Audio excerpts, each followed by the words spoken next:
Hey Jake, how are you? Thanks so much. Hello from Brazil.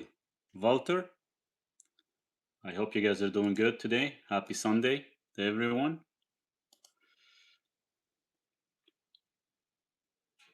We're gonna go outside here in a minute. Just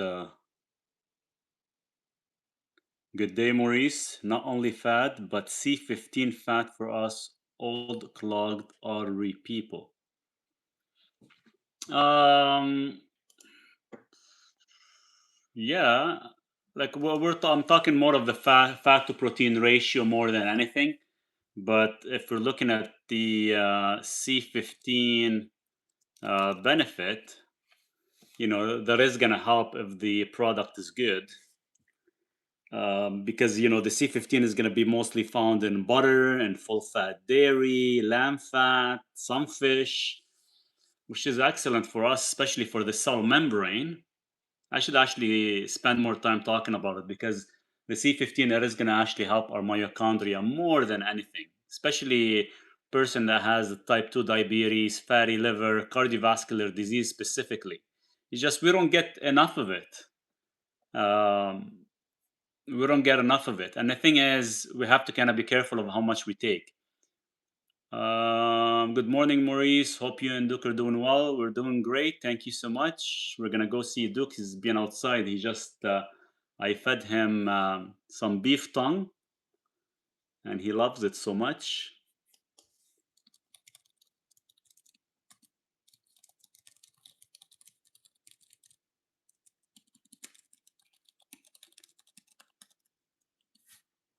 Different fat has different nutritional value. Yeah, 100%. 100%. We have polyunsaturated, monounsaturated, and we have saturated fats. And the nice thing is when you break down saturated fat, you have short chain fatty acid, long chain fatty acids, you have very high stearic acid, you have very high palmitic acid. All the fats are actually good. That keeps us actually satiated and heal the body.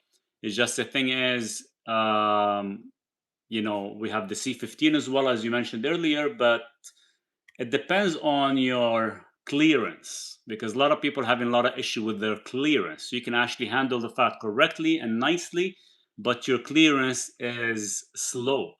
And when the clearance is slow, it could actually cause an effect, such as cardiovascular injuries.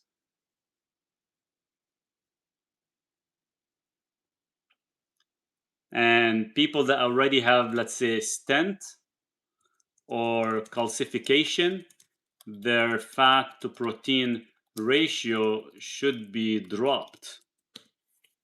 That is a must. And the chickens too, Liliani. The chickens are doing good. I'm actually gonna go check on them. And I kind of learned a trick. I was watching it the other day. Hopefully you guys can hear me still. I was watching it the other day. Are you a German? And I've been feeding my chickens some yogurt. So we're gonna give them some yogurt again and see if it actually works because 3 days in a row I've been feeding them yogurt, and about two or three of the chickens are laying twice a day. They're laying in the morning, early morning, and they're laying again in the evening. So we're gonna do the same thing right now. I'm gonna give them. I have 1 cup of yogurt left that I actually made, and I kind of got it fermented for about 3 days. It is goat milk that I got. So I'm gonna actually feed it to the chicken, and I'm gonna see if they can give me double the eggs again today, because the yogurt is full of calcium, and we're gonna get it done right now. We'll see how many eggs we have. Let's go get the little basket, and we can check on Duke, see how he's doing. It's been cold actually. Today is the coldest day. It got to -10 in the middle of the night. My wood stove was off. It got a little bit chilly, but right now the temperature dropped to about 5 degrees, about -5. But the sun is out, which is nice. So that said, I'm gonna keep my other phone here so nobody can bother me. That's amazing to hear about the yogurt. Going to share this with my friends in Michigan who have chickens. Yeah, you should try it out. Let me know. So far 3 of my chickens are laying twice. So we're gonna go see how many they laid right now. and I'll give them some yogurt. Hopefully I don't lose the connection. Every time I step outside, even thought I increased my internet connection. Hey you, what are you doing? There's you guys' friend. He's outside having fun.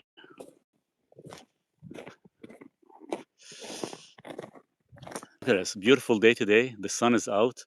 Starting next week, we're supposed to actually get nicer, so hopefully the snow will melt. Seems odd. I would assume the temperature would reserve production to preservation.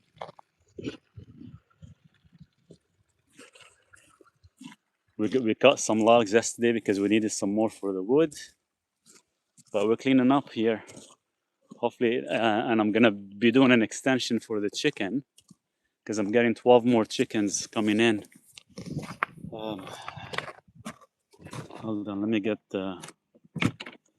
Hey, you, back up, back up. Yeah, they're still laying eggs right now. It's too early, but I need to get the basket and fill it up with some food.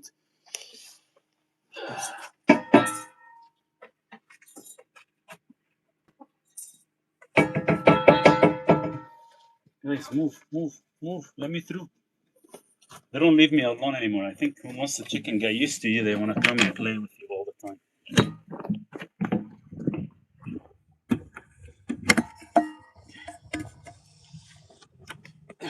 There we go. Hey, Duke.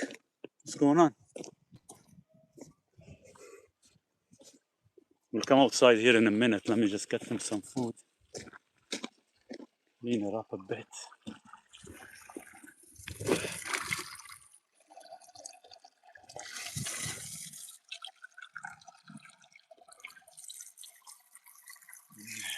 I hope you guys can still hear me.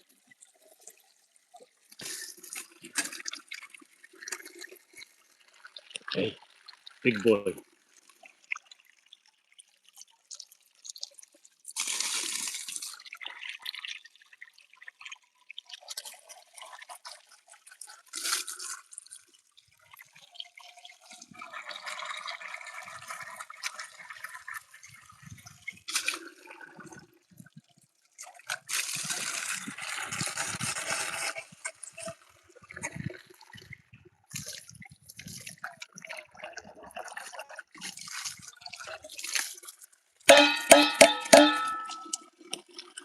Okay, let me go on. I can barely see the screen. Hold on.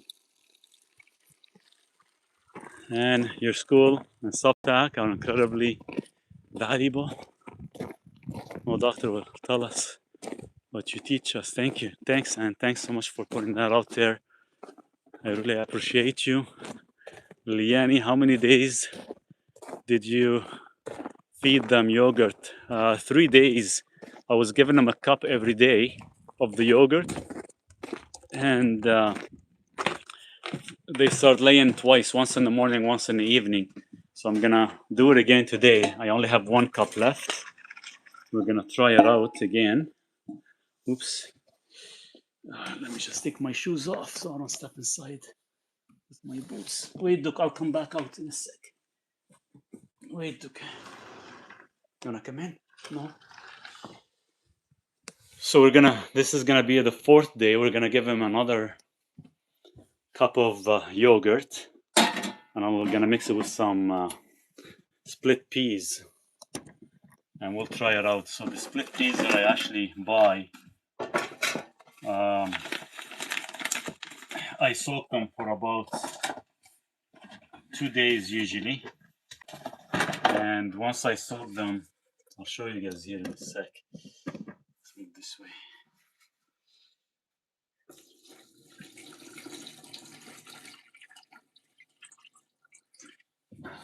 So just so they can sprout a bit, so it's easier for the chicken to digest.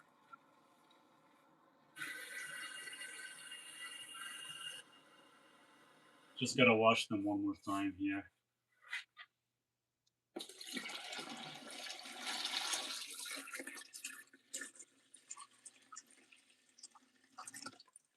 There we go. So we got some split peas, and I'll mix them up a bit. And yes, school is amazing. Thank you.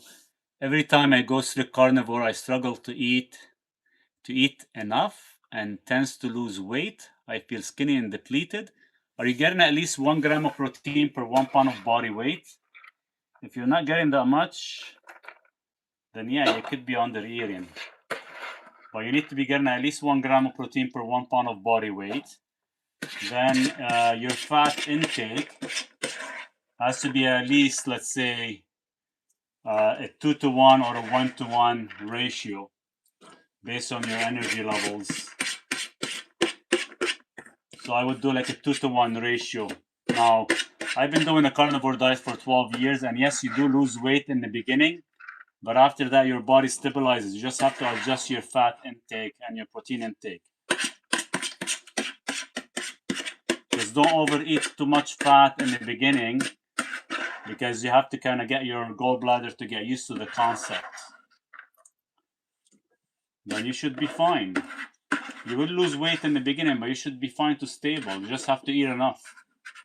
And if you can't eat enough calories or enough protein in 2 meals, then make it 3 meals a day. Don't force like a nomad, or don't force yourself to only eat 2 meals if you're not able to get enough calories. This is my chicken jacket. Will it work better for older hens? I'm not sure. Like, my hens are only so there's the yogurt. I'm gonna put some. My hens are only, I got them last year, so they're roughly they're about 1 year old. They're gonna be 1 year old in end of March. I reduced water to allow body to make bile. Well, you're not supposed to be drinking too much water. It's all about getting enough salt in your diet.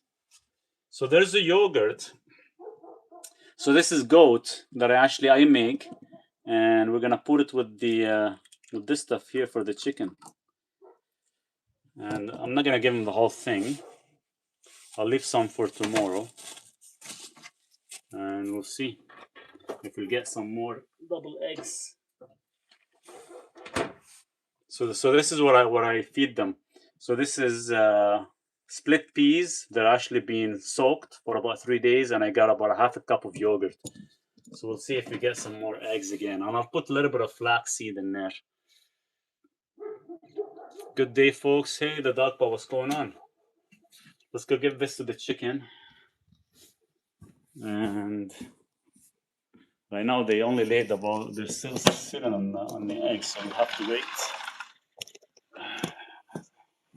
Still a little bit chilly right now. That's not for you, Duke. Move.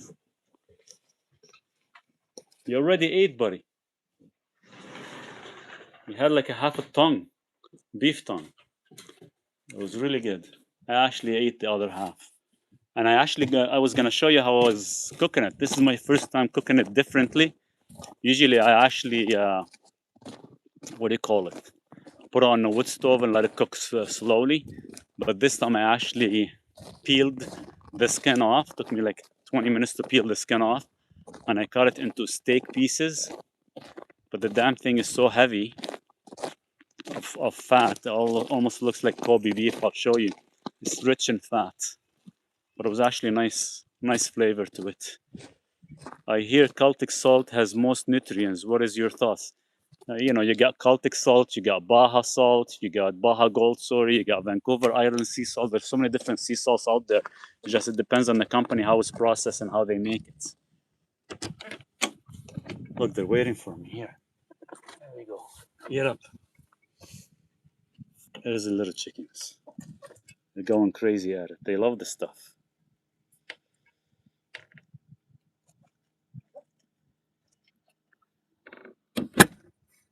There we go. So I'm gonna actually extend the chicken coop, probably starting next week, because I'm getting 12 more chickens. I'm gonna do it about 4 feet in length, so it's gonna be the whole way all the way to the end. Just more of a chicken run. I use a pressure cooker to reduce heat exposure and retain more nutrients. Yeah, the pressure cooker work really good. Low temperature, and this way you don't actually oxidize too much of the fats or too much of the essential fatty acids. and it does preserve quite a bit of the nutrients. But of course, when you're doing the pressure cook for the beef tongue, let's say, you are gonna reduce the fat intake as well too from the tongue. To give you an example, if I pressure cook a full beef tongue, I can actually eat the whole thing, and it could be roughly anywhere between 2 pounds. I can eat it in one sitting. When you actually don't do any pressure cooking, you actually cut it into steaks and eat it, you can probably maybe eat not even half, because it's so dense and so rich in fat. So if you're looking for like almost one of the fattiest piece of meat other than a ribeye steak, the beef tongue would be it. You coming inside for 5 minutes? Come in. No? Okay, stay outside then. You come in? No? Okay. Still a little bit chilly. According to my labs, I think I might struggle to clear out fat particles from my system, like you mentioned before. What can I adjust to improve or help? So if you've watched a lot of my videos, I talk quite a bit about clearance. And if you are part of my community or school, I can teach you a lot of valuable information on how to clear the fat correctly without any medications, even without any supplementation. But that would be like the best way to do it. For me to kind of give you information on here is going to be hit and miss, because I don't know your full history correctly. So that would be one thing. I hear beef is the best to cook least from lag parasites. I eat almost my beef or yak, I eat it raw most of the time, about 80% of the time raw. So yeah, it does not contain very much parasite. I'll show you guys the beef tongue that I actually cut this morning, and you can see how much fat is in it. It's really good stuff. I don't know if you guys can see.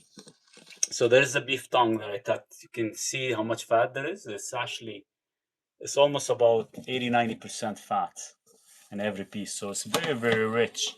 So if you ever want to actually get a little bit more energy, a little bit more fat into your diet, the beef tongue would be your best. When you compare it to, let's say, when you compare it to like ribeye, for example,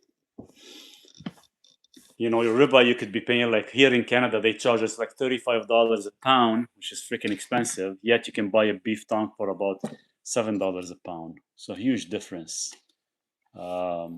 Meat is meat at the end of the day, but as long as you can be able to get some nice cuts once in a while, it's not bad.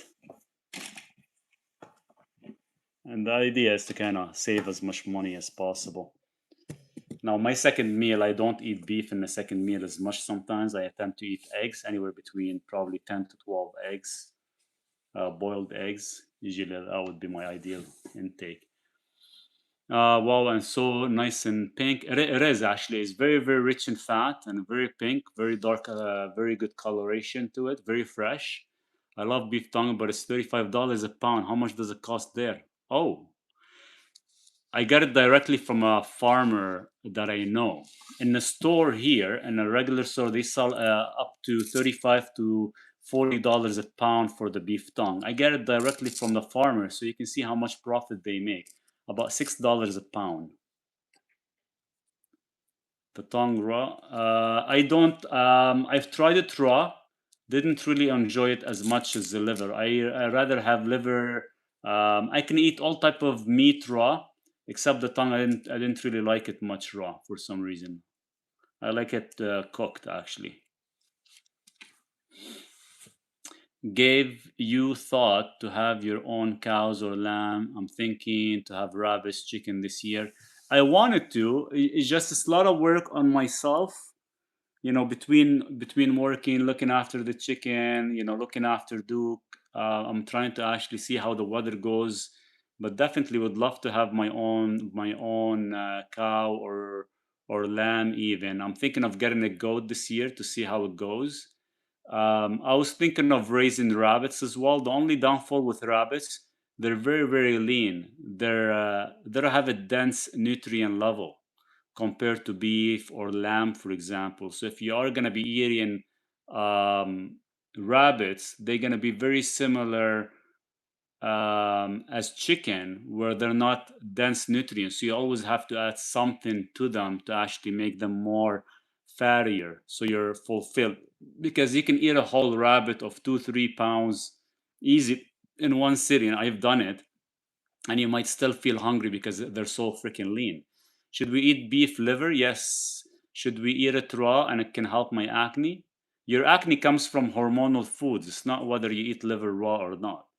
Do you know Russia is importing American cowboys? Oh, that's interesting. I wouldn't mind going there, probably. If they can give me a nice little land, about an acre or two, I'd go live there probably. Better than here, maybe. I've tried a couple of farms and co-ops here in Texas, and all the grass-fed beef is more expensive than what I can get in the store. I would never, grass-fed beef is all bullshit, to be honest with you. A cow is still gonna eat some grass in their lifetime, and no matter what, they're always gonna have them grass, grain finished to actually gain more fat, and actually they can actually make some money. Sometimes I think it's ridiculous. I think, sometimes buying commercial regular meat and just buying some good quality fat, like maybe butter, grass fed, grass finished butter, or suet would be ideal to add. This is why good butter C15 is important for lean meat. 100%. Yes. All I eat is raw meat, but I still have acne. So acne is a hormonal issue. Now, is the beef maybe there could be a lot of hormones to it? I don't know. I'll have to check. I'll have to kind of dig into your health a little bit further. And labeling is all lies. Yeah, labeling is all lies everywhere. We all know that. They put so much calcium, so much phosphate, so much salt to actually enhance the weight of the food, and they can make more money off of us. I get grass fed and finished from a place called Grass Run Farmers here in Texas. Oh, that's awesome. Yeah, here in Canada, I can't trust them. That's why I've been only eating yak meat. But recently, I ran out of yak meat, so I went to a local farmer about 2 hours away from here. Took me a 4-hour trip back and forth, and I bought some ground beef from them. And it's like almost like a 70/30. It's so rich in fat. They claim it grass fed, but it got me sick for almost 2 days after I ate it. So I don't know if I can trust them that well. That's why I eat yak meat. It is quite lean, but then I add my own fat based on how much I need.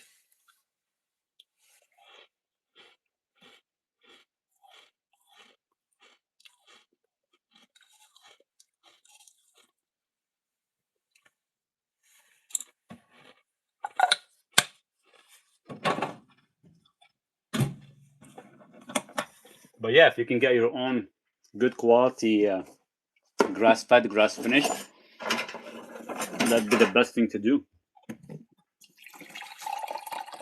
I need to start growing my own. What do you think about the war on meat and the media and the agenda to replace it with lab factory crap?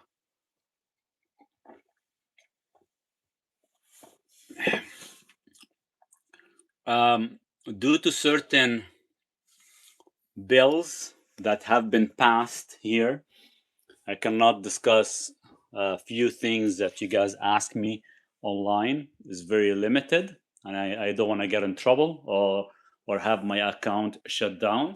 So unfortunately, I won't be able to answer that question. Sprouts and Heb both sell GRF, source beef, and that gives me idea. Roast that I leave the whole fat cap on. Oh, nice. That's pretty awesome. What is that thing you just ate? Oh, that was salt. What do you think about ghee butter? Ghee butter is good. It's clarified butter.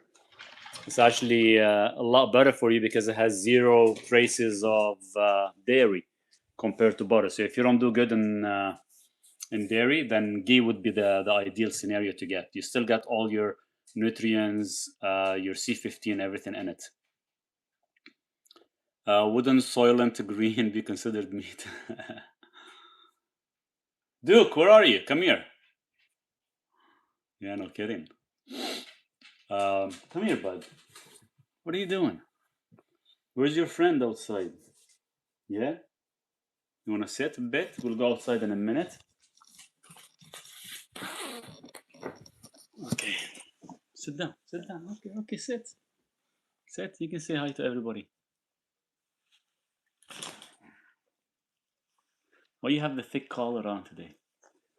Where's the other one? Where's the other one? Hi, Maurice. What do you think about Cavadex? Cavadex is a company name. Cavadex is not the cyclodextrin. Cyclodextrin is produced by two different. Okay, Duke. Okay, by two different companies. You got Cavadex and you have Athrocare. We're dealing right now directly with Athrocare because they actually have a fulfillment center in the USA. So if you're looking to actually remove your current soft plaque, yes, it does help. Keep in mind, soft plaque is consisting of 4 different categories, right? It's not a single category. So you have oxidized lipids, you have fibrin, you have debris. So Cavadex or cyclodextrin is gonna remove the oxidized lipids, and that's gonna be a specific percentage from the 4 categories. Which fat is better, ghee or conventional butter? Ghee is going to be a cleaner source. Due to high ApoB, I cut back on ghee and started using pork lard more, but added more omega-3 omega-3 to balance. Yeah, 100%. 100%. ApoB is going to go up high on a lot of the animal fats, especially because it is rich in palmitic. So you have to be careful on that because some of us have slow clearance. So, using lard or using, if you can get duck fat even, but, they're both high in monounsaturated and then omega-6. So when you balance it with omega-3 is perfect. Make sure you're taking at least about 4 to 6 grams of omega-3s so you can actually balance it. Can you talk about aged meat and ground meat and how it affects histamine sensitivity? Aged meat, no matter what, is going to actually have the histamine issue. The histamine issue, if you've noticed, a lot of you guys have noticed, sometimes you might eat the same type of meat and you get no histamine issues, and sometimes you might eat it, you might get it. The only reason is we have to stop blaming the histamine, whether we actually carry the specific enzyme or not, or we have enough of it, but it's all about your mitochondria. If your mitochondria is malfunctioning that day and you actually ate something that contains histamine and your mitochondria is not able to support you, then you're going to get a reaction. But yeah, the reaction varies. Sometimes it hits the body, sometimes it doesn't. It's all based on your mitochondria. With Cavadex reverse aortic stenosis, I cannot say that claim. I cannot say anything like that. You want to know a little bit more information, you have to book an appointment, Con. I cannot answer these questions live. There's a reason for that. I cannot answer them.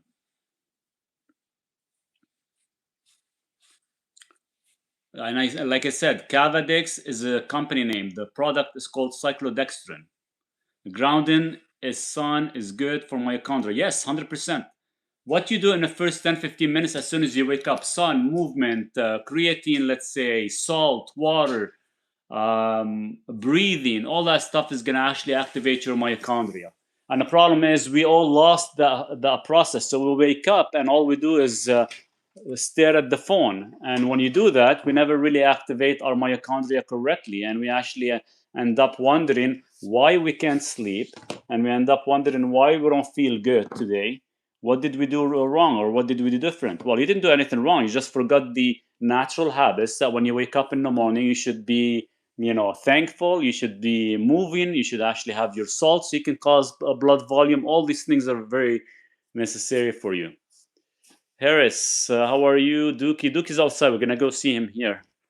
We're doing good. Thanks so much for asking. I can't take too much salt, makes blood pressure goes up. And yes, that is true. There is some sensitivities in certain people that they cannot handle as much salt as others. So listen to your body, Bill. You know, if your body can handle a small amount, then stick to that small amount. You don't have to do the same thing as I take or other people take. Each one of us is built differently and we require a different amount of salt.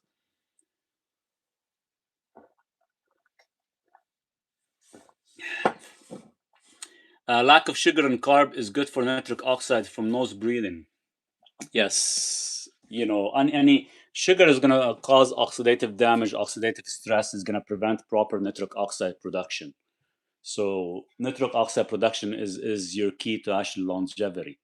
Problem is after my morning walk, mineral and salt, I'm sitting in front of a computer now. I do the same thing too. Unfortunately, you know, we all work by a computer, and we all need to actually continue working by a computer sometimes because that's how life is. We can't really get away from it, but as long as you're making a movement, you know, every hour, don't sit straight on the computer all at once.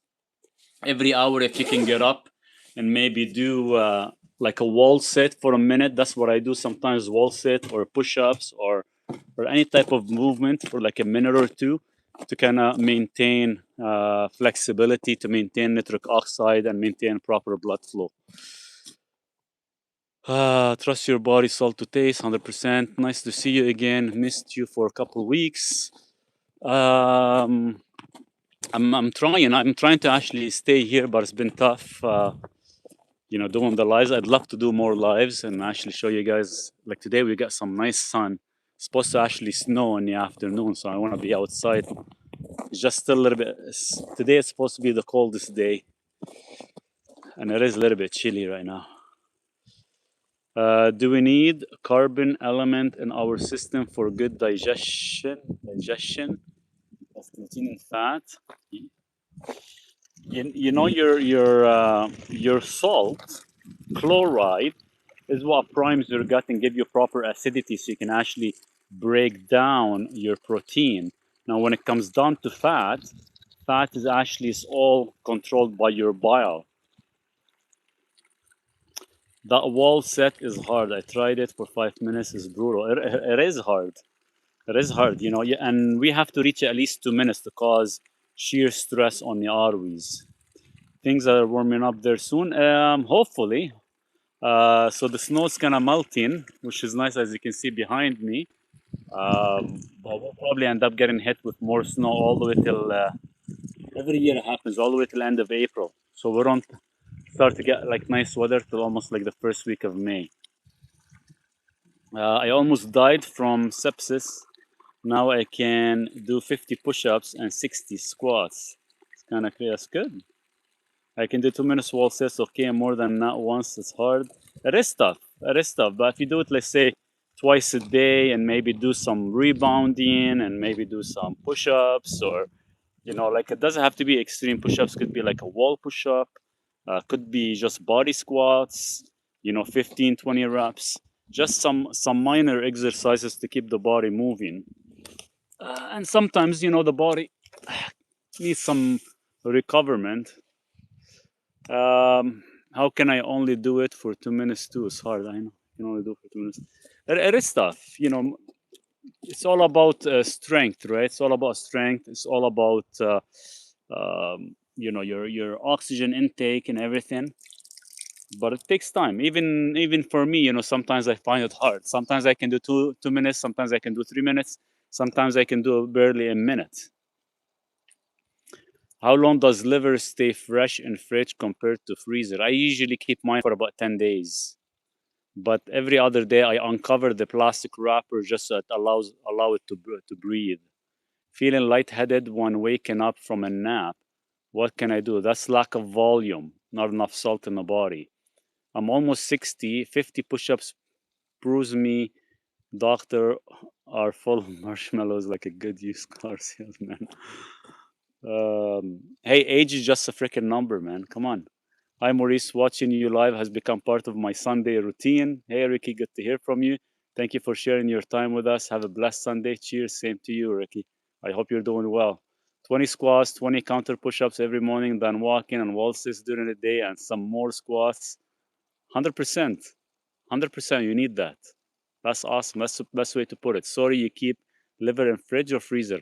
I keep it in the fridge. So when I cut it, I have enough cut for about 10 days, and I leave it in the fridge. Then I put the rest back in the freezer. Where's Duke? Oh, there's Duke. But yeah, you can keep it in the fridge for up to 10 days. I can only do an ounce of liver, so strong. It is strong. It is good. If you're eating at least, so the way I look at it is if you, every 7 pounds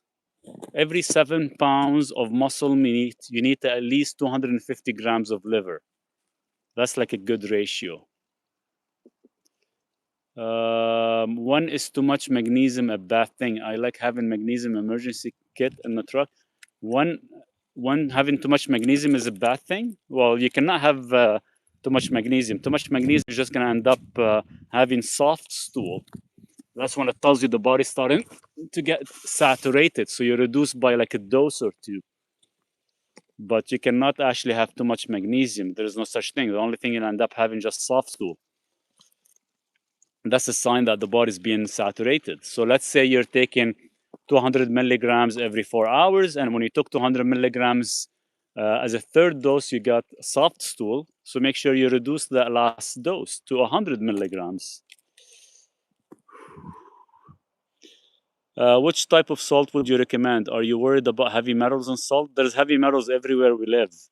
Everything we eat, everything we do. Keep in mind, we are being sprayed with chemtrails, right?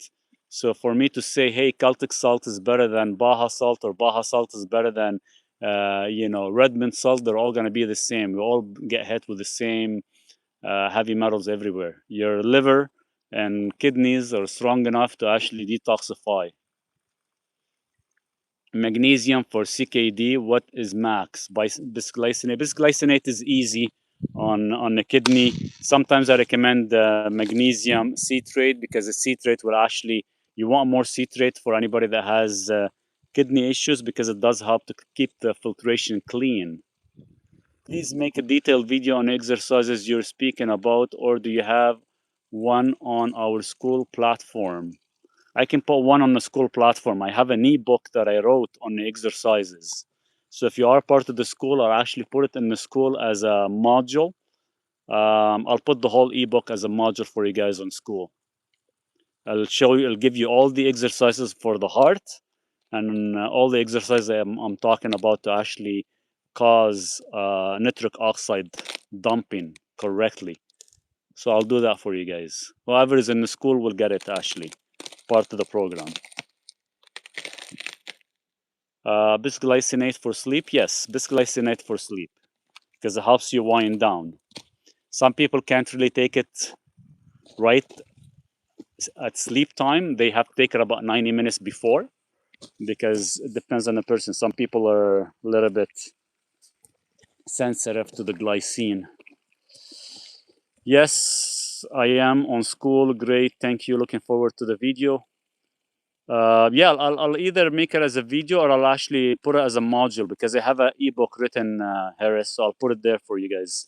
You can check it out. I'll put it under the modules of student requests.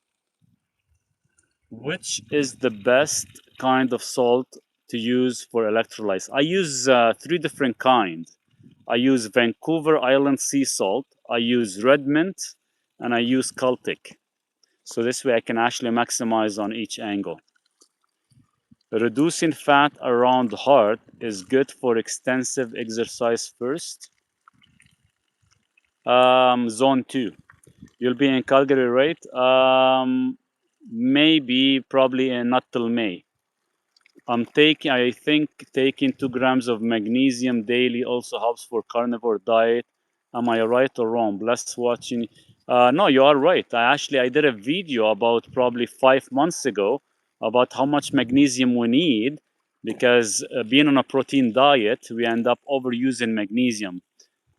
And I have a specific calculation. Every so much protein you take is supposed to be taken a proper magnesium amount, because we end up overusing magnesium when we intake high protein amounts. What do you think about powder bone broth? I'm not a huge fan of a lot of the processed products, to be honest with you, but If you think the product is quite clean, then yes, go for it. The powder is going to be probably high in glycine more than anything, and we do need glycine for collagen production, for pliable arteries, for everything.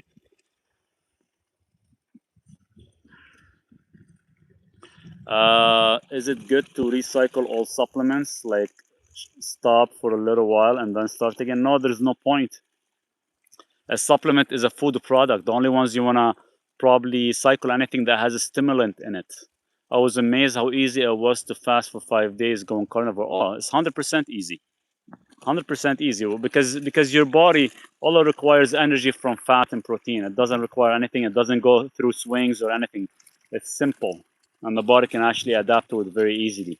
Don't forget to let me know I made something nice for you. I will let you know, Dalia, for sure. If I'm gonna come down, it's gonna be probably for like 2 days or 3 days, but I'll definitely let you know. Paleo Valley is good, yes. Watching, but only 9 thumbs up. Hit that, folks. I see 41 watching, but only, yeah. Guys, come on. Let's get some likes and some thumbs up. Maybe we can get more people to join us. And it's chilly. My toes are already frozen. Let's go inside for a bit. Maybe we'll make some coffee. Check this out. The water, when it's actually going down, it's actually frozen. Eventually, this whole section is going to be like stairs. So let's get in there nicely. Right, Duke? Duke is relaxing. I wake up every day with a puffy face from water retention, I think. What causes water retention? Many things. Could be too much salt, could be your kidneys not working, could be the food you're consuming has too much phosphate, could be many things. Hi Maurice, church got cancelled due to slick road and blizzard conditions in Nebraska. Oh wow, Beth, good to hear from you. Yeah, it's a little bit chilly. Today is supposed to be like the coldest day in certain areas. It is here as well. Everything is frozen. You guys can see it. Are you live on TikTok too? No, I'm not doing TikTok anymore. I stopped. There's a reason. I already been banned once. I already lost 300,000 followers, and everything I put on TikTok has been actually monitored. So I'm not doing much on TikTok anymore. Harris is gonna. If you're gonna find me, it's gonna be mostly on YouTube and mostly on Instagram. Yeah, here. Let me show you guys the mountain. Let's go up to the top. Where is Duke? Duke wants his ball first. Let's throw the ball first. I get to see you live for a change. First time, yes. I hope you're doing well today on a Sunday. And there's Duke. Ready? Get it. Of course, he wants to play. What is your opinion on dark chocolate? Had some yesterday. Dark chocolate are okay. They're very high in oxalates. If you have issues with oxalates, then yeah, not bad. As a treat, nothing more. If anybody tells you that it increases nitric oxide or increases stem cells, it's all bullshit. They're trying to find every single possible excuse out there to actually sell more products, sell more things that the human body does not require. Duke.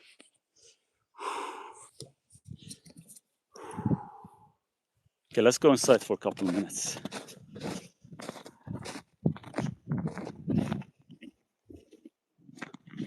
And yeah, starting Monday, I think, or Wednesday. Starting Wednesday, I'm gonna be testing.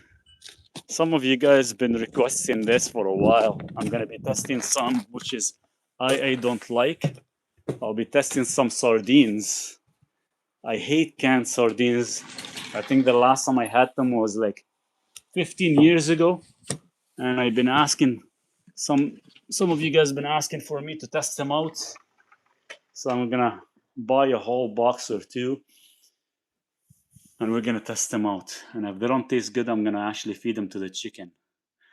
We are surrounded by BS today. Those damn opiates and lectins. Yeah, no kidding, right? You mentioned how important it is to get sunlight in your eyes early in the morning. What can I do when I get up 3 hours before the sun out? I have the same issue, Beth. So when I wake up, I have no sun for 4 hours. So there's my little trick. I don't know if you can see my light here. So I have what's called the 10,000 flux light, and that's what I shoot in my eyes every morning for about 5 minutes. So this way it kind of tells the mitochondria to activate and get my day started. Maurice, do you know how to remove eye floaters? Yeah, eye floaters happen from sometimes sugar. It mostly comes from sugar and diet more than anything. Usually what we use is astaxanthin, zeaxanthin, and lutein. But most of it is floaters comes from deficiency of taurine, because taurine is heavily found in the eyes, the brain, and the heart. How will you make the sardines? The sardines are going to be just with the water. They're already in a can. I hate canned freaking sardines, and I'm having a hard time finding frozen sardines here. So they're gonna be in a can, but they already canned and water. I backed off sardine. I do canned cod liver and oyster periodically. Okay, that's good. I hope you like them. I hope they taste good. To be honest with you, I'm not a huge fan.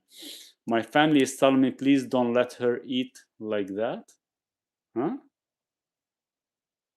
King Oscar are the ones I eat twice a week. King Oscar. Okay. Maybe I'll check them out to see if I can get them. The ones I got, I think, by New Brunswick. Eye floaters disappear on a good diet. Just stick to low or no carb and healthy meat. Good source of taurine. Taurine is more of a sulfur. It is going to be highly found in eggs more than anything. But the problem is taurine does not work as it should because it actually conflicts with other amino acids. So that's why you have to take it as a supplement. Canned tuna is no good for me. Norwegian brand, but produced in Poland. Okay, maybe Norwegian. Okay. Maybe I'll check that one out because the one I got here is coming from Canada. I hope it's actually good quality. I'll let you guys know when I get it. My floaters are done now that I don't consume sugar, plus I take plenty of taurine.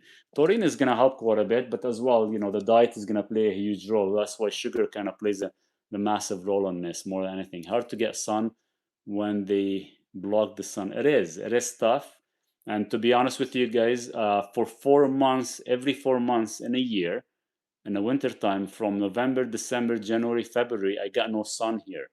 So I get no sun on this section at all, not even in town. So I have to use that fake lamp, temporary, every day. So Duke now is taking his nap because he's been up since 4 o'clock in the morning. But so look, we got the sun coming through the doors. It's nice. That door is going to be blocked because I'm putting an extra room there as a guest room. So hopefully I'll get it done. So this way I can move my bike, my trampoline thing, and my computer. All will be in that room, so I can have more room here, which is good. I do magnesium taurate daily. Does that help at all with taurine? The amount of taurate or the amount of taurine and magnesium taurate is very low, not as high as it should. Like you need anywhere between 500. Well, technically, I take anywhere between 3 to 9 grams daily. Like I said, you could actually get taurine from a lot of food, but the problem is taurine conflicts with other amino acids. It does not give you the effect that you require. So that's why a lot of people that are students in my school, I always kind of mention to make sure you take taurine 10 minutes 10 minutes after your meal, because we need it to work by itself on an empty stomach instead of working with other amino acids because it conflicts. What magnesium should be used in the morning? Magnesium chloride would be good.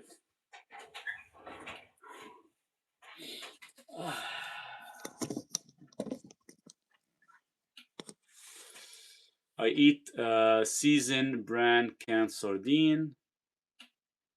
I'll check them out. I'd like to see. I know, and you guys in the USA can get glass um, for what do you call it? The sardines actually in the glass. Here we don't have access to it, so they all come in cans. How much of our total daily salt should be on food, and how much should be in our water? See, there's no universal fix for salt. And that's what it is. So pretty much you have to kind of take based on where your body's demand. So keep in mind, I take lots in my water, or I chew it, and I still use quite a bit on my food. Is bone broth best on empty stomach, or can I use it when I eat? Should be consumed with your meal, because the bone broth or collagen is not considered as a complete meal, as a complete protein. So it is best to actually consume it with another meal instead of taking on an empty stomach. Exactly. Vitamin C contradicts with zinc, so I do oysters with cod liver instead of beef. Yeah, I don't have access to oysters or anything. Um, Unfortunately, here in Canada, we're very limited on some of the seafood, and I love seafood. So I'm waiting for the summertime. I'm gonna fix my kayak because it got damaged over the snow last year. I didn't fix it. I'm gonna fix the kayak and actually start going fishing every day for like 2 hours if I could. Already on 18 supplements. We'll look for a clean source of taurine. So this is the one I take. Um, it is a Canpref brand. This is a Canadian brand. It's like a pound. I think it's like about $30. It lasts you a long time. But I go through this sometimes in about 2 months because I take some and I give some to Duke. So Duke gets about 3 grams, 3 to 5 grams daily of taurine as well too. Because keep in mind, a lot of the dogs, they don't like any fatty food, and sometimes they don't really do well. They end up having soft stools. So this way I can enhance his gallbladder and his bile. I give him some taurine. A little bit of glycine. Taurine conflicts with glycine. No, it does not conflict. They actually work together. Can only get the biofill for now, brand taurine. Yeah, then I've tried the now brand for taurine, works great. Bone broth are no good on empty stomach. MSO have it after food. Yeah, you can have it after food. It would be best so that you can get your glycine. I make bone broth with bone marrow, chicken feet, and beef tendons. Nice. That's a perfect combination. Can I drink that multiple times a day in place of taking glycine? Yes. Yeah, 100%. 100% you could. Take like, half a cup after every meal and maybe take another half a cup in the morning or in the evening. That will actually replenish your electrolytes. That's perfect. I do not like all the additives in most supplements. Hard to find anything not popular. Yeah, these guys are good because they actually it's a single ingredient. And the only reason I like Canprev and some companies from iHerb, they will actually put the certificate of analysis, which is good to actually look at it. Um, and they cannot cheat whatever they have in the certificate of analysis and the batch numbers. It should be 100% pure. My little dogs are getting taurine daily too. Yeah, they need it. Taurine is going to be one of the best product when it comes down to giving it to your pets, especially for their brain, especially for their hearts as well too. Hey, even my chicken gets some taurine too. They still pets. We still have to look after them nicely. How else we're gonna get some nice fresh eggs every day? And especially when I get 22, I'm gonna get 12 more chickens. So I'm gonna have 24 eggs a day. So that means I can save some money on the meat. So I can eat meat, first meal and eggs second meal. That would be perfect. Maurice, have you ever tried vasomotoric rhinitis? Can carnivore help or even heal it? I'm not familiar with that. Vasomotoric. I'll have to look into it. Maybe ask me that question after. I can check it out. Are you in the school as well too? Maybe ask me that question there, Ignis, if you get a chance. So many supplements has magnesium stearate, silicon dioxide, seed oils. Yeah, 100%. 100%. It's all hidden. And then the funny thing is, certain countries, if it's below 0.5 milligrams, which is about 500 micrograms, they do actually put a lot of that stuff. A lot of that stuff. It's crazy. How many grams of magnesium chloride in the morning? Maurice, can I get it in flake form? Looking forward to Tuesday School Live. I get it in a liquid form. It is on my website. This is the one I take. acid trace minerals, 40 drops. It gives me 200 milligrams of magnesium chloride. And usually every time I drink water, I actually squeeze some in. So I just squeeze some in right now. So I never really drink water on its own. I always actually add, if I don't add salt, I add that mineralization with it. So the water is always mineralized. You need the greenhouse to make worms. I do. You know, all the vegetables I grow is just for my chicken. Like I'm gonna be growing lettuce, cucumbers, some maybe I don't know, squashes and stuff, and just feed it to my chicken. The more I feed the chicken stuff like that, the better quality eggs I get.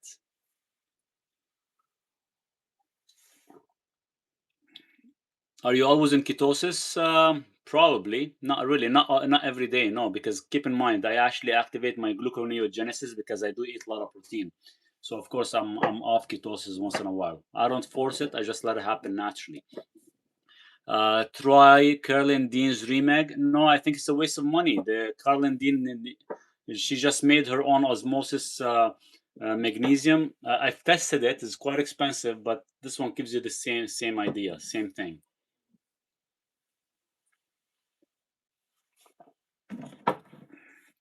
They both work the same way. My recommendation for migraines, headaches, my daughter started getting them when she was 12, and she guessed the age 45. She just started carnivore. Headaches are all due to volume, your salt volume. Salt increases your volume.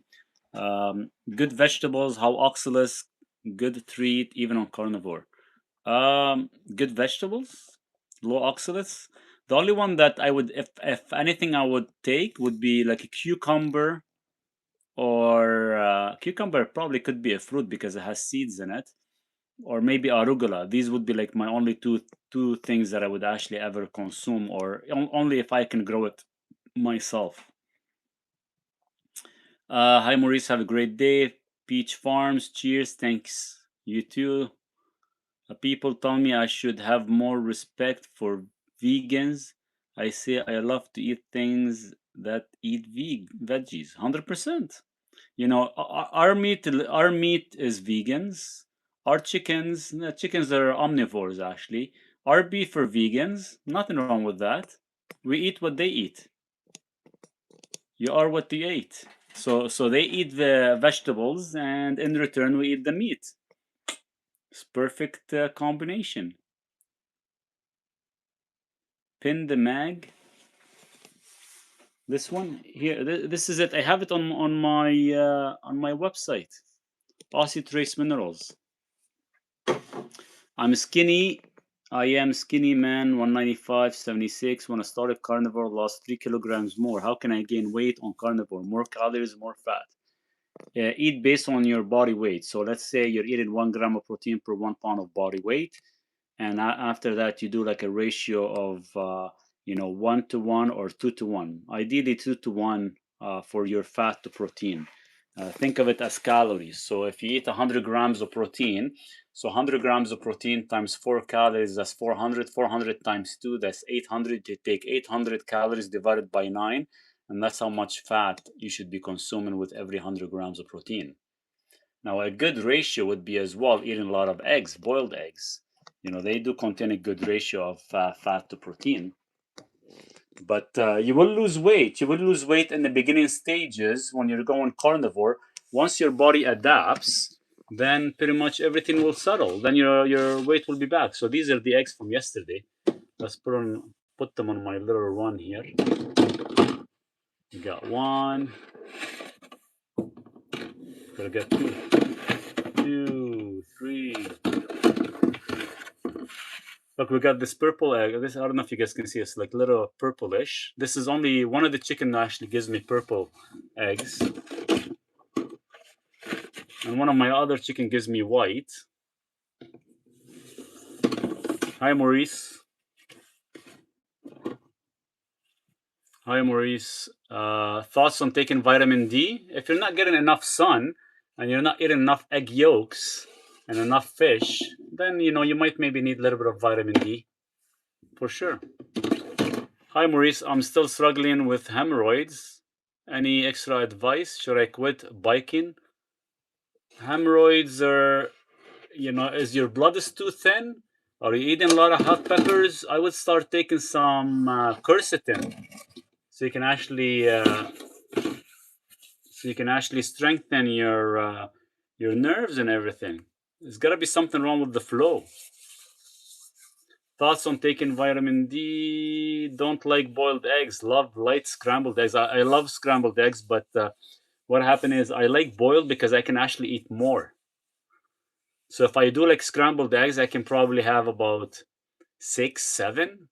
If I do like boiled eggs, I can have like almost 12 very, very easily. So the only reason I'm buying more chicken by the end of this month because I feed Duke 6 eggs a day, and I have 6 eggs a day. So that's 12 eggs, and we don't get 12 eggs from the chicken every day. We barely get maybe 8, 7 or 8. So I wasn't eating enough for the past couple of weeks because I've been giving them to Duke. So this time, when I get 12 more chickens, I'll be having at least a good 20 eggs a day. So, and eggs are actually good because they actually are one of the best for digestion, faster than beef, and for actually tissue repair. See, when one of the research papers they put a couple years ago, a second-degree burn for a person, they would actually feed them 24 eggs a day to actually help repair tissue repair. My eye is red every day. Yeah, that's a blood flow issue. Why? Wow, I am opposite. I can only eat 2 boiled eggs, but also I can only eat 3 scrambled or over easy. Oh, wow.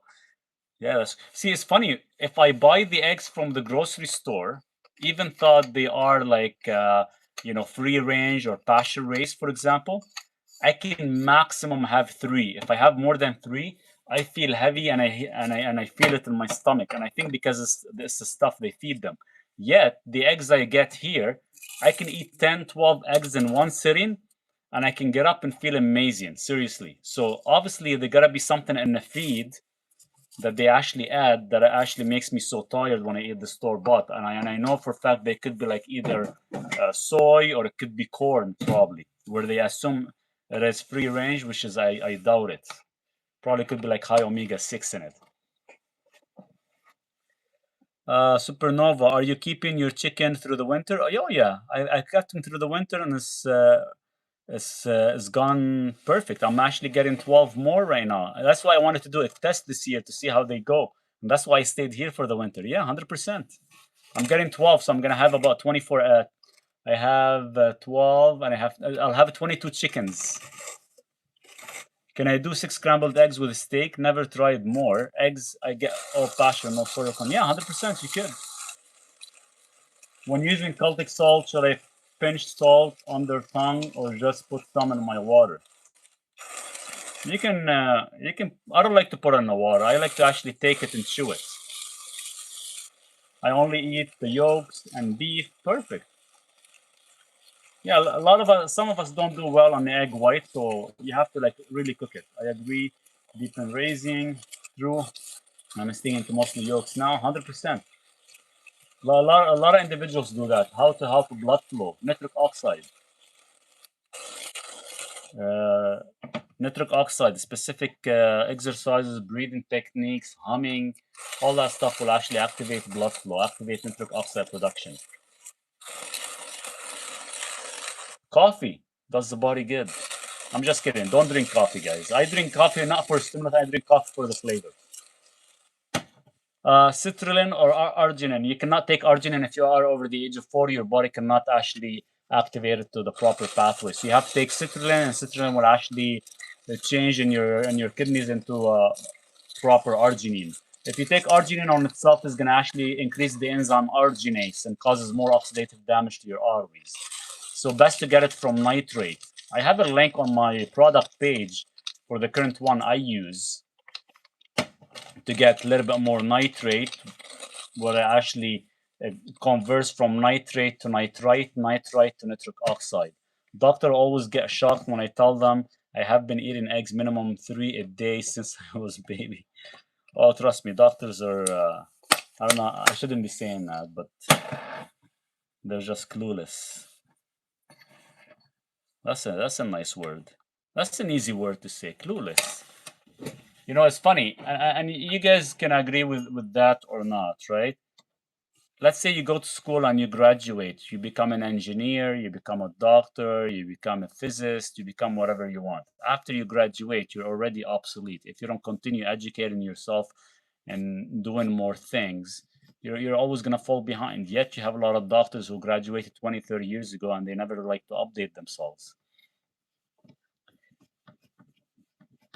I just got Vancouver Island flake sea salt. I love it. Yeah, that's the one. That's the one I take. It's probably one of my favorite. That's awesome. Doctor are used. I think doctors are one of the best salespeople out there. You walk into the room, you're sold on a pharmaceutical product for life within under 7 minutes. That's amazing.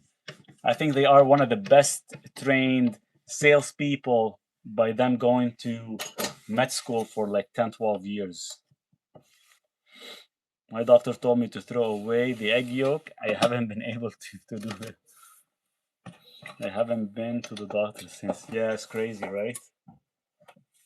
Throw the egg yolk away. Eat only the egg white. 100% agree. They get super bad education on nutrition. They get less than 16 hours of nutrition through their time, and when they're done schooling, you know, they do get asked if they actually want to expand their nutrition, and they don't because they know there's no money in it. And you guys seen that a lot of the functional doctors, you know, even when you go see them, you walk out spending more than $1,000 on supplementation because that's the only way they want to keep making more money. It's crazy.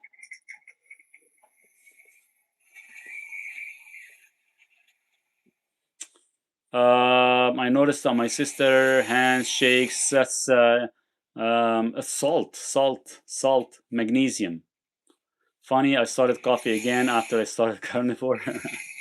you know, it's not. I use it as a stimulant. I use it because I like the flavor.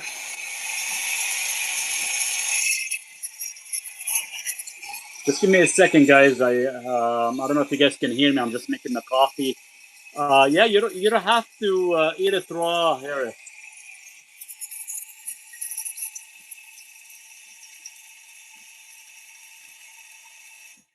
Yeah, Harris, you don't have to eat it raw. Raw is optional. Seriously, you don't have to eat it raw. And don't force yourself. If you can't have it raw, cook the damn thing. Cook it, enjoy it. Like, see, my mom, she hates organs, and I used to kind of force her to eat liver because it is good for you. And she actually cooks it. She cuts it into like small chunks, cooks it in butter, and after she's done cooking it, she puts garlic sauce. It's a Lebanese garlic sauce. I should get you guys the recipe and put it in the in school. She does this garlic sauce and she loves it, and that's the only way she can have cooked liver.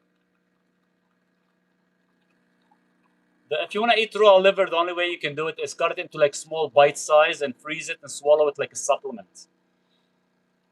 Just Google expectancy of a general practitioner and more high train. The higher train, aka brainwashed, less life expectancy. True facts, 100%. 100%. I 100% agree with that. Thoughts on drinking hot tea? Hot tea are okay. Just keep in mind they do cause a lot of the drinks, you know, from coffee to teas, they all have anti-nutrient effect, right? As long as you can actually overcome the anti-nutrient effect and actually fulfill these missing gaps, it should be fine. It's just some of us could become a little bit too sensitive. If you are too sensitive to certain things, then unfortunately you will have to remove it from your diet. Give us a half to eat raw liver. I will do that. In France, we eat veal liver. Mostly, I think it tastes better. Oh, 100%. When I was overseas and when I go to the back to the city, I do have access to veal and do have access to lamb liver. I rather have lamb liver, to be honest with you, compared to the cow liver. It's way better tasting. Way better tasting.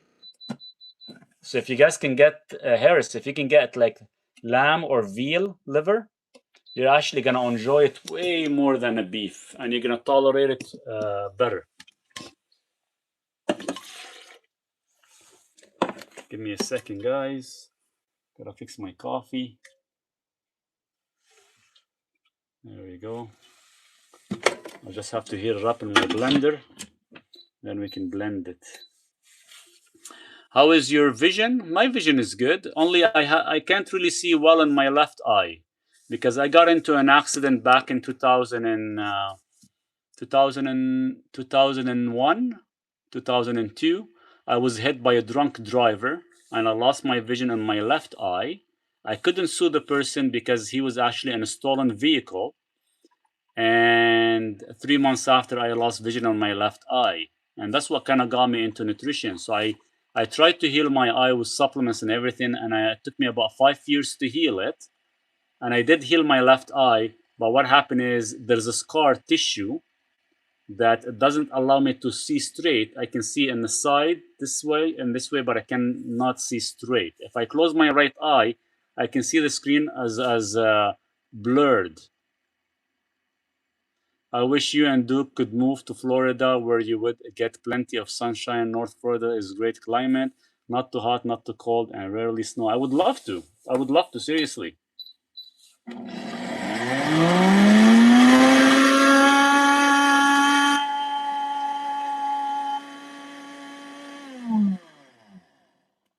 I would love to move. Me and Duke, we can come.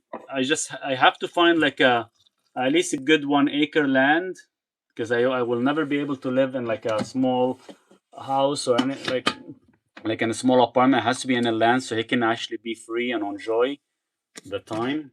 Right, Duke? He's right beside me right now. He's listening.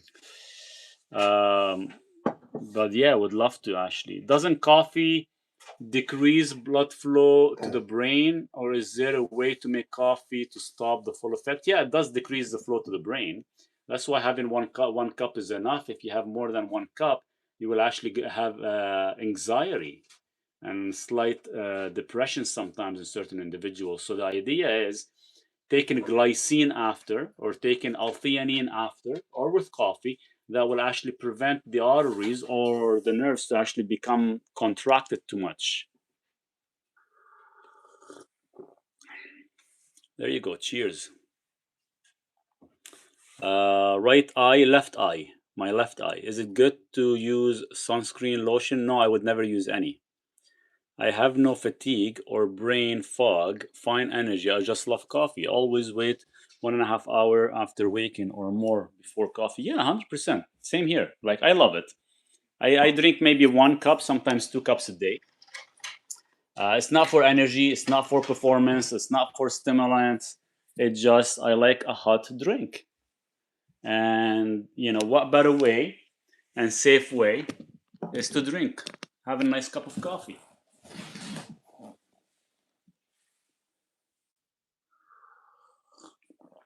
So I'm gonna enjoy my coffee with you guys, then we'll go outside. What I really miss is lamb tail fat. Liye. In Lebanese, in Lebanon, the lamb tail fat is actually, it's not a lamb, it's there's a different name to it, but this is usually used as a delicacy with liver. So in the morning they'll give you, it's almost like the suet, the fat of the lamb tail, and they give you the liver and a little bit of salt. That's our almost like morning breakfast. And trust me, I have it every single day. When I was in Lebanon visiting, even when we were little, my dad used to get it, and that's what we end up eating. They'd give you the liver and the fat of the lamb, and it's actually super delicious. Is carnivore strict? Carnivore linked to high cortisol levels due to lack of carbs? No, nothing to do. Cortisol is all controlled by the amount of salt, by the amount of protein, by the amount of fat. It does not cause cortisol levels to go high. You have to actually adjust your intake of fat and protein to actually stabilize your cortisol. People go back on carbs because they don't know how to control it. What do you do instead of sunscreen? Sun protection? You don't need sun protection. All that stuff is bullshit. I don't use any. Guys, sign up for his school on Substack. Best investment for your life. So affordable because no one cares about our well-being like he does. How blessed we are to have access to his knowledge. Thank you, Anne, for putting that out there. Guys, seriously, a lot of you guys on here asking me a lot of valuable questions. And if you guys want more detailed, definitely join my school, because other than you learning about the school and the biology and the carnivore classes, I do have a live class set. I would love to have 2 live classes in there once I have a little bit more people who join in. But and a lot of you guys know how much questions I get every day, anywhere between 15 to 20 questions, and I try to answer each one of them in full detail. So it's quite interactive location to be at. I have a bedroom for you and a big backyard for Duke until you can find land you want. Sounds good. Sounds good. I'm gonna hold you accountable for that, Patty. I'll definitely I'll have to take a drive and see how it's like. I know right now it's not a good timing, but would love to. Would love to. I had 6 cups of coffee. I might feel edgy. I can't sleep after a cup if I were to try, but I don't. 6 cups of coffee? That's a lot. That is a lot. Wow. I don't know if I can do that much. I can probably do like 3 cups. That is a lot. How many times a day, Maurice, do you take salt? I take it once. I take in the morning, as soon as I wake up. I take it with my first meal, with my second meal. I take it in between. I take probably anywhere between 12, maybe about 12 grams a day, give or take. After 5 p.m., I don't take any salt. At all, pretty much. But yeah, definitely, I take probably quite a bit, because your morning predicts how your evening is gonna go, how's your sleep is gonna go, whether you're gonna actually have cortisol spike, whether you're gonna wake up early or not. Your morning intake kind of predicts your day. My blood pressure stays stable because my blood flow is going good, and I don't. Yeah, I don't. Not a lot of people get the issue with the blood pressure, so sometimes it could be that your body does not require as much as others. I have constant runny nose, especially when doing sports and being cold environment. Maybe carnivore can help, or any supplements. It's not whether it's a supplement or not. Sometimes runny nose is a good way. I don't know how long you've been on a carnivore for, but sometimes it's too much mucus that is being coming out of your system. And carnivore, and so is my husband and my dog. Oh, that's awesome, Patty. Definitely, that's the best way to do it. That's the best way to do it. Hey, Duke. Okay, okay, I'll take you outside. He wants to go outside and play. Okay, we will go. Let me drink my coffee. Seriously, every time I'm sitting here drinking my coffee, he never leaves me alone. He's like, he knows this is my moment.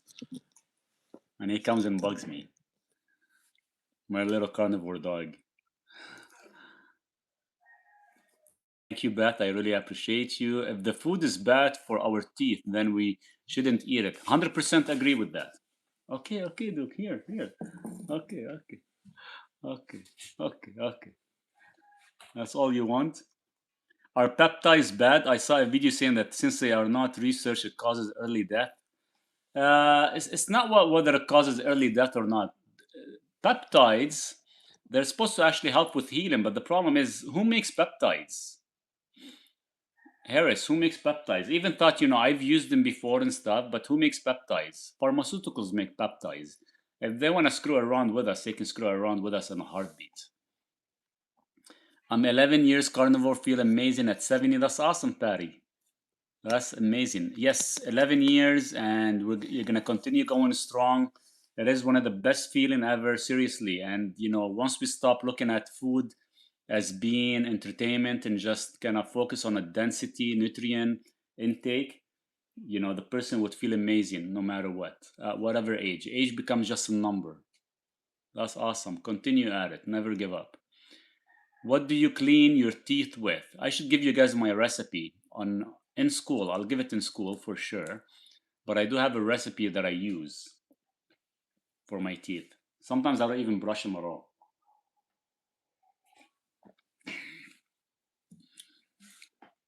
But I do use a lot of stuff comes out of my wood stove. Me and Duke, we actually take a couple every day and we chew it.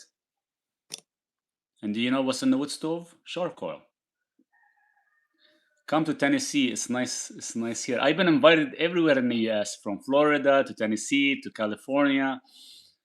I would love to. I would love to actually take a trip and go. Now I gotta find somebody who's gonna look after my chicken while I'm gone. I rarely brush my teeth and I have no more periodontal disease. That's awesome. You don't need to brush teeth. All you need is meat and eggs. 100%. 100%.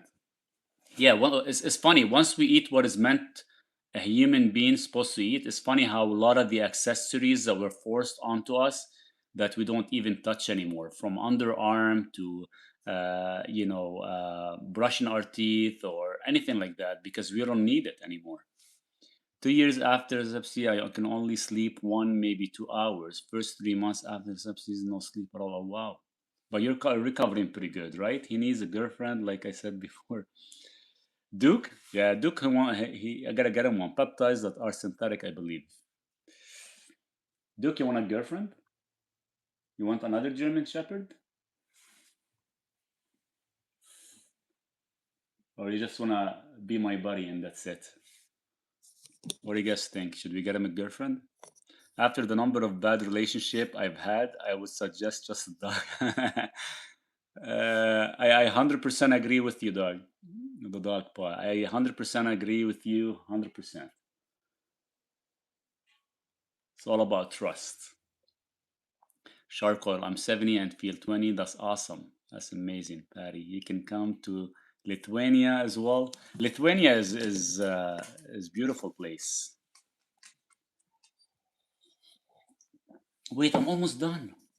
Look, I'm almost done my coffee. I'm almost done. And we'll go outside. Yeah, we'll go outside soon. AKA carnivore is an elimination diet. 100%. I am most trusted lab rat. It is. It's funny, when I turned carnivore 12 years ago, I thought this is gonna be. I didn't even think whether this is gonna be temporary or long term or not. But I've tried. I've tested carbohydrates. I've tested plants. I've tested everything. And it's funny. You'll always fall back and say, carnivore is the way it is, because imagine you waking up and feeling optimal every single day, every single hour. Even if you're freaking sick, even let's say if you get sick, you still feel 100% optimal. When you are on carbs, you're sitting in bed. In the past 12 years, even thought, I had my incidents. There isn't not one day I actually stayed in bed and said, okay, you know what? I want to take a rest or feel better. Never done that. And I've always been up and doing things, and living on a farm is nice because you're constantly cutting wood. You're constantly playing with your dog, Duke. If you have a dog, you're constantly playing with your pet. You're constantly looking after your chicken. There's always chores to do around the place here. So you are constantly moving. And it is amazing to actually have that, because if you are on a carbohydrates, you're always thinking about food. You're always craving something. You're always wondering, hey, when can I go to the freaking store and buy candy? And you don't need any of that stuff. You can thrive on meat and eggs. You can even thrive on eggs if you can afford meat. Kim, hi Maurice. Just a quick hello as off out now. Sounds good. Duke is looking handsome. Thank you. Yeah, I think we should have a vote on it. If Duke should get a girlfriend. If you get a girlfriend, then I'm gonna end up having puppies. I don't know what to do with the puppies, and I have to give them away. Duke wants you only for himself. He will be jealous if you get another pup. I'm sure he will. I think he'll be like, what the hell is going on? Hi, after long hours of fasting, what's the best to have? Liver and bone broth? Good. I would have bone broth first, so you can replenish your electrolyte. When you're drinking your bone broth nice and slow, like I'm drinking my coffee right now, then you can actually, within about 20-30 minutes, once your gut settles, your enzymes are reactive, your digestive pH is actually accurate, then you can actually eat some dense nutrient food, liver and beef. And if you want to keep it as light as possible, you can actually even have eggs. What are you drinking? Coffee. We'll book a private chat with you very soon about heart health. Sounds good. Sounds good. Looking forward to it, Kim. Make sure you have all the information, a lot of the questions, because I go through everything quite fast when I talk. And definitely looking forward to the meeting. After 48-hour fasting, I eat gives me loose stool. Yeah, because what happened is your bile is not work as efficient as it should because the body's taking a break. So that's why having a light meal is good. So usually some people like to do a bone broth as a start to replenish all your electrolytes. But if you're drinking water with electrolytes and salt, that becomes optional. But usually I tend to go more towards eggs because eggs they don't put like uh, heavy intake on the gut is very very light and the ratio is very very small. You end up getting more monounsaturated compared to saturated fats, so therefore the bile is actually active enough to actually keep you going. And there's nothing wrong with having loose stool. If that happens, you just got to make sure you don't continue having it because you're losing a lot of fluids. Do you eat chicken? Last time I ate chicken was almost about 13 years ago. 13, 12 years ago. I don't eat chicken because chicken are highly processed, highly damaging to the body, and highly omega-6, especially if you're not able to get them as pasture raised. Pasture raised in Canada for chicken are very, very tough to find. Very tough to find. So you can only find pasture raised probably in the US. Here in Canada, I found one farm that actually claimed to be pasture raised. So I bought one. They're very expensive. They're about $35-$40 a freaking chicken. I cooked it. I ate the whole thing. And 10-15 minutes, I was super hungry because they're very, very lean and they end up causing more inflammation more than anything. So I don't really recommend them. I only eat the eggs. Does overeating fat versus protein cause diarrhea on carnivore? Yes, it does. It does cause soft stool because your bile cannot keep up to that high of a load of fat. I don't want chicken or pork anymore or even ground beef, just eat steak and eggs. Yeah, steak and eggs would be best. Ground beef, unless you know the source, don't buy it from anybody because I try to buy it, like I buy my ground beef from a good source that I know. All the other companies, they actually cheat and they put a lot of high amount of fat, so it becomes more like a 70-30 or 80-20, and sometimes it's too high in fat that it puts too heavy load on your gallbladder and you end up having soft stool from it, and you can't really eat a pound. You can probably eat like maybe quarter of a pound. That's it. So steak would be the ideal. If you cannot afford steak, then stick to like sirloin tip, sirloin top, and cut your own steaks. Personally, fat has 9 calories per gram. As a former fatty myself, eating lots of fat and having 30% body fat can be difficult to get into the calorie deficit. Anyway, on day 266 carnivore and thriving, that's awesome. That's awesome to hear. I'm glad everything is working out good. 266 days on carnivore and thriving. That's a good news. And continue at it, my friend. Continue at it, and you're just gonna years down the road. We're gonna have this live chat again, and you're gonna tell me, "Hey, Maurice, I'm on like day 3000 already." And then suddenly you're gonna bypass my 12 years. Occasionally ribs, nice. What's your opinion on chlorophyll? Chlorophyll is good for the plants, for a human. I've tested some chlorophyll, didn't really feel a difference. The only time we used to take chlorophyll to actually detox heavy metals, but you can do the same thing by eating protein and actually activating your glutathione. You can sell the pups just easy when you get to the US. Probably. How do you get magnesium and potassium in your diet? Potassium comes directly, it's rich in our food, and plus being on a carnivore diet, you don't need as much potassium as a standard American diet. 2000 milligrams of potassium is plenty enough. Now magnesium, technically we get it from our water. We used to, every cup of water we drink, we get actually enough magnesium. But the problem is because our water has been redirected and it does not hit certain rock formations, so you wouldn't get as much magnesium. So right now we do have to supplement with magnesium. Even if you're a vegan or vegetarian or anything like that, you still have to supplement in magnesium because you don't get enough in your food because our soil has been depleted. And the most magnesium we've always gotten was always from our water, from our spring water. That's why I drink my creek water. I'm consuming milk protein concentrate, micellar casein, 140 with 250 grams of butter. I feel very highly active lifestyle. I have delivery job which lasts 6 hours on an electrical bike. That's awesome. Yeah, if you're using it, that's good. If you're using the energy you're taking, that's awesome. I want to thank you for all the knowledge. My wife is going through a period of not being able to sleep due to premenopause. And remember, you mentioned that little carbs in the evening helps with. Yeah, either carbs, you can take like a tablespoon of honey would work, or you can take a tablespoon of butter, works as well. There's another hack you can do: 1 tablespoon of honey, 1/4 teaspoon of MCT oil. That helps as well with having better sleep for the premenopausal. There's a few tricks you can do. You just have to give your body some time for it to adapt.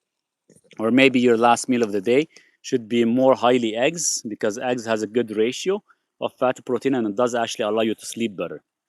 I like oxtail, bone broth, 100%. I just got a big oxtail. They gave me one. Like I told the farmer, can you please cut it for me? She's like, yeah, don't worry, they're already pre-cut. So I went to pick one up because I wanted to make some soup with it. And the damn thing is 10 pounds, one piece. It wouldn't even fit in my pot. So now I have to cut it with my miter saw so I can make it fit. I have to cut it like 3 pieces. Well, not really. Loose stool is associated with not fat adapted yet. Not really, no. It depends. Sometimes, a person can be on a carnivore for 10, 12 years, like myself, and end up eating a little bit more fat than usual or having a different type of fat, and suddenly you get soft stool. So it varies per individual. It doesn't mean you're not fat adapted. You will still get fat stool based on the amount of fat your intake. So let's say your intake has always been 1-to-1 ratio, and once in a while you do like a 2-to-1 ratio, but at some point you end up taking more fat than your body can handle, you will actually experience a loose stool because you don't have enough bile to actually be produced, and the body got shocked. Is eating eggs different than eating the chicken? Yes, it is. Eggs are highly nutritional. Keep in mind, they actually cause a newborn chick, right? So they have all the nutrient density compared to chicken. Chicken, they're just very lean, and there's no good density in them. What really helped her with the sleep is a small amount of carbs. That's perfect. Yeah, 100%. Honey works. Small amount of carbs helps.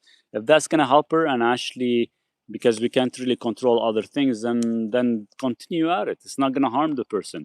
I'm new to the diet, but I do more carnivore just to get used to it. But I'm still loving dairy too much. I'm lean with no visceral fat, but I can feel it.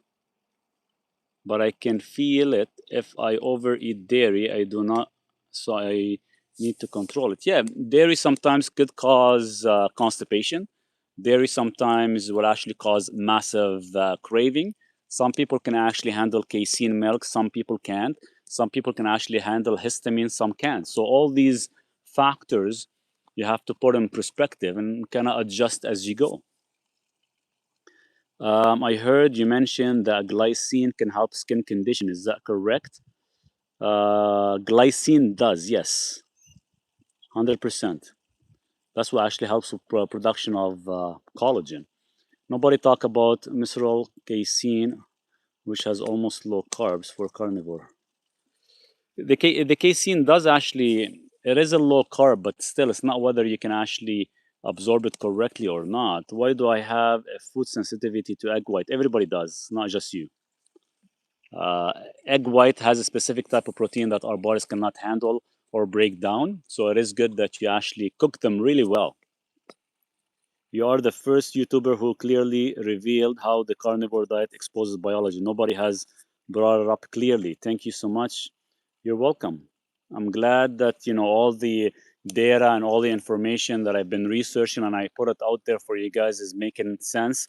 I know there's a lot of people said, sometimes the stuff you put out there is just it's hard for us to comprehend. So I'm trying to kind of simplify it as much as I could for you guys. But it's all about, listen to your body, listen to your biology, adjust as you go. Periodically, I ate a stick of butter for a meal to get some C15 and no loose stool, just saying. 100%. Keep in mind, so the loose stool, the ratio and the type of fat you get. The ratio and the type of fat you get. So it doesn't mean if, you could be eating, so for example, how can I put it this way? So let me give you an example. So right now, I've been on a carnivore for 12 years. So my ratio of fat is either 1:1 to protein or sometimes 2:1. So right now, I went and bought some new beef from a different farmer. And the farmer, I didn't know that till after. So I asked for some ground beef. So when he butchers the ground beef and he actually mixes it, he doesn't mix one certain animal in the ground. He mixes, if he end up, let's say, slaughtering 3 or 4 cows, he mixes all the fat together and he makes the ground beef. So sometimes that fat ratio becomes off because every animal could be eaten differently. Some animals could be eating more grass, some animals could be eating more grains, and so on. So that actually throws off the essential fatty acids. Now, when you end up eating that, if your body isn't used to it, even though you are fat adapted, you might get a soft stool. So after me consuming it, I end up having a flank steak raw, and I end up having 1 pound of raw meat, not raw meat, half cooked, let's say, because I don't really cook it much. I end up having soft stool twice because my bile couldn't keep up with the amount of load of fat. So sometimes the fat handling drops. So it doesn't mean whether you are fat adapted or not. It varies. First cup of coffee now. Oh, nice. Is there any point in eating egg white since they have the anti-nutrient in egg white is mostly biotin and a type of protein. I have a lot of individuals that dispose the egg white. So you can definitely see, for me, the only way I can actually consume the egg white without feeling, let's say, tired or fatigue, because that's usually what it causes, or it causes heaviness, is either I have to like really, really cook it or boil it really well. But most of the time, sometimes I don't even eat it at all. I just dispose it. In all seriousness, monitor your GFR for kidney function. High fat protein is quite taxing on the kidneys. No, it's not. Thank you for putting that out there. No, it's not. And I proved that method wrong, incorrect. So even if you're a medical professional, what you've been taught is irrelevant. What you've been taught is without knowing exactly how they're testing the protein and how much protein a kidney can actually have. Whether you're a medical professional or not, I'd highly suggest doing some more research, re-educating yourself, because high protein does not cause any damage to the kidneys or any damage to the GFR. Plus, if you're ever checking a kidney, we never just check GFR. You check your F2 isoprostane, you check your cysteine, you check your creatinine and albumin ratio. So we don't just check GFR. So I would highly suggest doing that, please. Please do that and come back and put a better comment. As per my experience, after nutrients advocacy, longer loudness lowered. Now from February to October, and I don't have a choice other than micellar casein or whey protein with butter being lighter to digest. 100%, yes. The body feels way calmer. We let the chickens have the egg whites back. Oh, that's interesting. So do you cook the egg white and give them back to the chicken? I'm curious. Maybe I should start doing that because sometimes I toss them away. Totally forgot about that. Give them to my chicken. Carnivore, eat high protein meats, and my kidneys are just fine at GFR 90 plus. Back when I was on a high carb, fatty diet, GFR, 100%. So 12 years for me, and I got my GFR checked last year, it's 90 plus. So protein has nothing to do with it. And if anybody asks me how much protein you eat every day, I eat about 2 pounds of protein a day. I had every test they could do for liver, kidney, all came back good. That's excellent, 100%. Why do I get a flaky skin on my forehead? Why do I get a flaky skin on my forehead? On your forehand? I have to look into that. I don't have an answer to you. I don't know if it could be dryness or something that it's detoxifying or not. I just have to know your history, what's going on.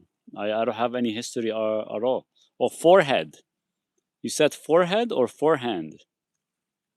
Forehead, okay. I don't know. I'll have to find out, the type of shampoos maybe you're using, the type of cream, how you're washing your face.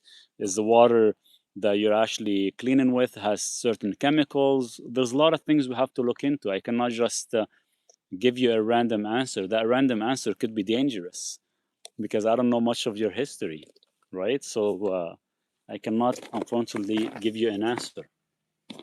I'm gonna go check on my chicken eggs, see how many eggs we got. Oh, come on, you guys still sitting on? Oh, still early, 11:20, still early. The chicken is sitting on the chicken. The chicken is sitting on the eggs. They won't let me take them. We'll have to wait. I think it might be too much bacon. Probably. I'm not a huge fan of bacon, so I can't tell you. Eczema or psoriasis? Maybe it could be eczema, could be psoriasis, but usually I doubt it. It's just this flaky skin. If it's red patches and stuff like that, it could be maybe psoriasis, but that usually happens from hormonal food or too much organs or sometimes too much dairy. That could happen. Or maybe too much bacon, like you're saying. Do you eat ham? No, I don't. I don't eat. I think the last time I had pork was probably as well 12 years ago. I'm not a huge fan of pork. I'm not a huge fan of them at all. I don't trust them. I don't trust the source. Even I went to a farmer that he said he has pasture raised pigs, and I went to check them out, and they still give them feed. So I have a hard time of trusting things. And you guys should be too. You should always have a hard time trusting things. Autoimmune, hands dealing with blood or semen, much like bloodworms and fish. After achieving full TDE with 120 grams of protein, 250 grams of butter, I'm still struggling with the old feeling, absent, stretched stomach due to high carb meals since childhood. It takes time. It takes time. I don't know how long you've been doing it for, but everything takes time. Oh, we got our friends here. That's why I do this. I don't know if you get. That's my neighbor's dog. They're selling their place. They're moving away. So she comes and visits Duke, but she's not allowed in here because if she comes in here, then she'll end up saying she won't go home. How do you often do long fast? I don't know. I usually do it every June. I used to do it every once a week, 72 hours. And every June I would do like a 6-day or a 5-day fast. So I might maybe do one this June. And we'll see how that goes. Duke, hey, go home. Dry red patches or Zika is always expiry days when eat cheese, especially aged cheese, might be histamine issue. It could be as well from the bacon. Bacon could be, it depends how it's sourced. If it's actually been cured or not, or it could be many things. I'll have to actually check the diet, right? Like I said, sometimes we can't just throw in things out there without knowing the full history of what's going on or what the person has been eating, because it's always going to come from the food. So it's almost like you have to eliminate everything and stick to like beef and for a couple of weeks, and after that reintroduce one thing at a time and see how your body kind of reacts and what signals you have. For example, that happened to me. I used to be a huge person that that eats. I used to love eating cheeses, and now I can't have cheeses anymore because I was getting these little scaly on my skin, on my stomach sometimes, and I know where that was coming from. So the moment I stopped, I eliminated everything stuck to beef and eggs. All that stuff was gone. Thank you for your advice, Maurice. You're awesome. Cheers. Thank you. But yeah, I would eliminate everything, keep it simple, meat and eggs, and at least for 6 to 8 weeks till everything heals. Once everything heals, maybe reintroduce the bacon, let's say. And if the bacon is doing it again, then you know it's coming from the bacon. And you see, okay, you know, I still enjoy the bacon like I enjoy coffee, for example. And instead of having it every day, maybe you can have it once a week as a cheat, right? But unfortunately, what happened is certain things we have to stop so you can allow the body to heal. Because if you don't allow the body to heal, your inflammation are gonna continue increasing, and suddenly it could actually cause more damage. No cheese here. Casein is not good. Yeah, it's not good. I would love to have, I'm thinking of getting a goat because I definitely want to drink some raw milk, but definitely would love to do my own kefir and stuff. But now I kind of get worried. I'm like, am I gonna spend so much money get a goat, and suddenly I'm not good at breaking down the milk product? Then I have to give the goat away.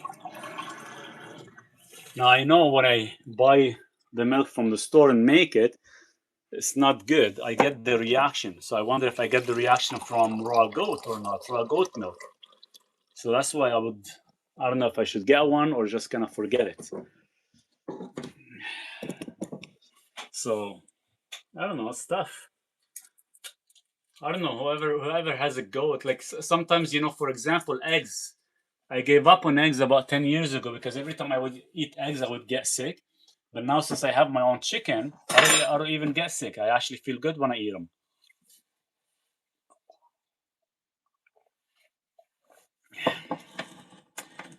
Is having anxiety a diet issue? It is a diet issue, yes. It is a diet issue. It's usually lack of fat that's actually causing that. Because fat is supposed to actually make you feel complete, grounded, calm. So when you eat fat, you actually feel calm, you feel grounded. And if you don't eat fat, that's why a lot of people that actually eat carbohydrates, let's say, or when they start eating carnivore, they still have the anxiety effect because sometimes they're not eating enough fat, and sometimes because they still have that heavy cravings. They haven't really fully adapted. Buy the goat, you can always eat it. It's true, but they don't have that much meat. These goats are tiny. What fats with protein? What fats with protein? What do you mean? What fats? Like you mean a ratio? When we're looking at a ratio, so the way you do it, here I'll give you a quick calculation. So let me grab my phone. So let's say you're eating 100 grams of protein times 4 times 2 divided by 9. So every 100 grams of protein, you eat about 80 grams of fat. That's like a ratio 2 to 1.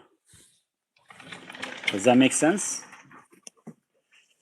If that's what you're trying to do. So it's all about, kind of keep it as ratio because, when we look at fat, look at it as being energy, strength. That's where you get your energy. You don't use protein for energy, you use your fat for energy. So based on your energy levels. Like I haven't really done any exercises for 4 days because I was not feeling good from other things. So now today is going to be my workout day. So as my workout day today is going to be heavy lifting and everything, compounds. So I tend to increase my fat, and my fat would be at least like a ratio 2 to 1, as an example. So it's all based on energy demand.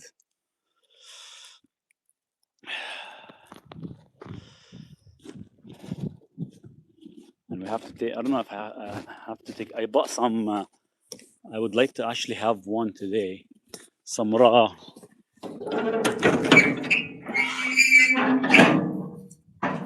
I'd like to have a bone marrow, maybe we'll have it for tomorrow because I have about 10 pounds of meat that's already been sitting in the fridge. But I did spend a lot of money to buy a lot of meat. So there's my little freezer. I'll show you guys. It's packed.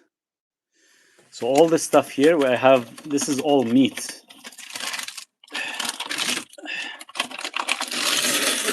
This is all, each one is about 10 pounds. I have about 100 pounds of meat in here. Here's my little shank.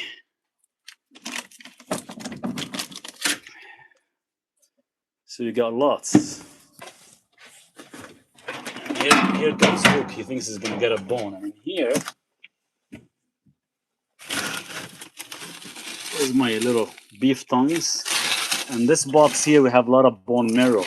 So the bone marrow that I get, actually I eat them all raw. So you let it sit in room temperature for about 6 hours, give or take. And you make sure you eat them raw. Then I have another freezer. We got 3 freezers. So there's the liver. I don't know if you guys can see it. So this is about 10 pounds of liver. And here we got turkey necks for Duke. I got another 10 pounds of liver here. I got more meat. So we got a lot of stuff going. What kind of fats to have, I meant. Kind of fat, like saturated fat. I do occasionally homemade goat milk yogurt. Yeah, that's what I like to do. I've been buying the goat milk from a place, but it's not pasture raised. I make it for Duke, but I'd like to actually have. I like to have the kefir. But now I've been feeding the kefir to the chickens because they're actually giving me extra eggs. So you don't rely on glucose for energy, you rely on fat. I do, yes. But keep in mind, your liver still produces gluconeogenesis, but that energy pretty much is being produced for brain function more than anything. But yeah, I do rely on fat more than anything. What do you do to relax? What do you do to relax? I hug a tree. I have my little tree there. You can see my little tree with my punching bag and everything. Now here, this is what I'm gonna be putting the guest room, but I'm gonna put my gym in it as well too. And look at that view. That's the view that I have. So I can sit outside and watch that view, and I can feel relaxed and do some grounding. By fats, do you mean animal fats only? Yeah, animal. That's all I consume is animal fats. I don't have access to anything other than that. Like the animal fats is either gonna be, eggs or beef, or bone marrow. So yeah, I don't have I don't trust olive oils. I don't trust a lot of companies. I used to actually buy good olive oil from a company in California. I know them, directly. You can trust them. But the thing is, now with customs being changed, by the time I get them, they could be oxidized because customs are being assholes. Sorry to say that. I always mix some goat milk kefir with the goat milk yogurt I make. Nice. So do you have goats? Maybe I should buy a goat from you. Here's a tree hug and hippie low. It's funny. You walk to the tree bare feet, you're grounded, you feel great because, we're sitting by computers all day and EMF signals. And you touch the tree, and seriously, the energy you get and everything is night and day. Especially when you come out here and you breathe this clean air. It's pretty amazing. I left the city and live in 10 acres of trees in Texas. Oh, nice. I gotta come and visit you then. I left the city for this. We have a neighbor up there. They have a couple kids, but it's like down further. Sometimes you can hear them, but that's about it. So when going to butcher, do just tell them to keep full fat on the meat? No, you could if you want. I wouldn't do that because now you're gonna be paying extra price, right? So If you ask for a ribeye or something and they keep all the extra fat on the inside roast, outside roast, top sirloin, all that, you're going to be paying more for the fat than anything. Just, get your normal meat and everything. Just ask for suet, S-U-E-T, suet. And suet is the cleanest probably fat around the kidneys. And they sell that. 5 acres here. So it's all the way. So it's all the way down to the end, about 800 meters down, and I have another 200 meters there of trees. Maurice Diane in school raises Nigerian dwarf goats. She can answer questions you have. Oh, nice. I'm going to reach out to her. That's awesome. That's good to know. Thank you, Liliani, for putting that out there. Nigerian dwarf goats. Maybe I can get me one. You are so welcome with Duke, spending a fortune, fixing up backyard fence and area for a new dog. I feel lost without a dog. One day I'll fence all 10 acres. I would love, to be honest with you, I would love to actually fence the all 5 acres and let Duke be free. So I went and bought these. Now it's so hard to actually make holes in this ground because it's very, very rocky. Very rocky. So I went and bought this fencing, temporary fencing. They're freaking expensive. They're not cheap. Just to kind of cover this whole area, took me 2 years to pay for it. Like every panel, they charged me $120 for every panel. And it was very, very expensive just to have temporary fencing. But I would love to expand it. It's just, it costs way so much money. And, I did this whole fencing all around my place just for Duke. So he can be, out here playing because we get so many bears and so many coyotes coming in here, and I know he would love to go after them. First time hearing of suet. Thank you. Yeah, ask for suet. Usually you can buy like a pound for about like $5. Any cats? No cats. No. Everything is expensive, Maurice. It's ridiculous, especially the price of meat. It is. It's just insane.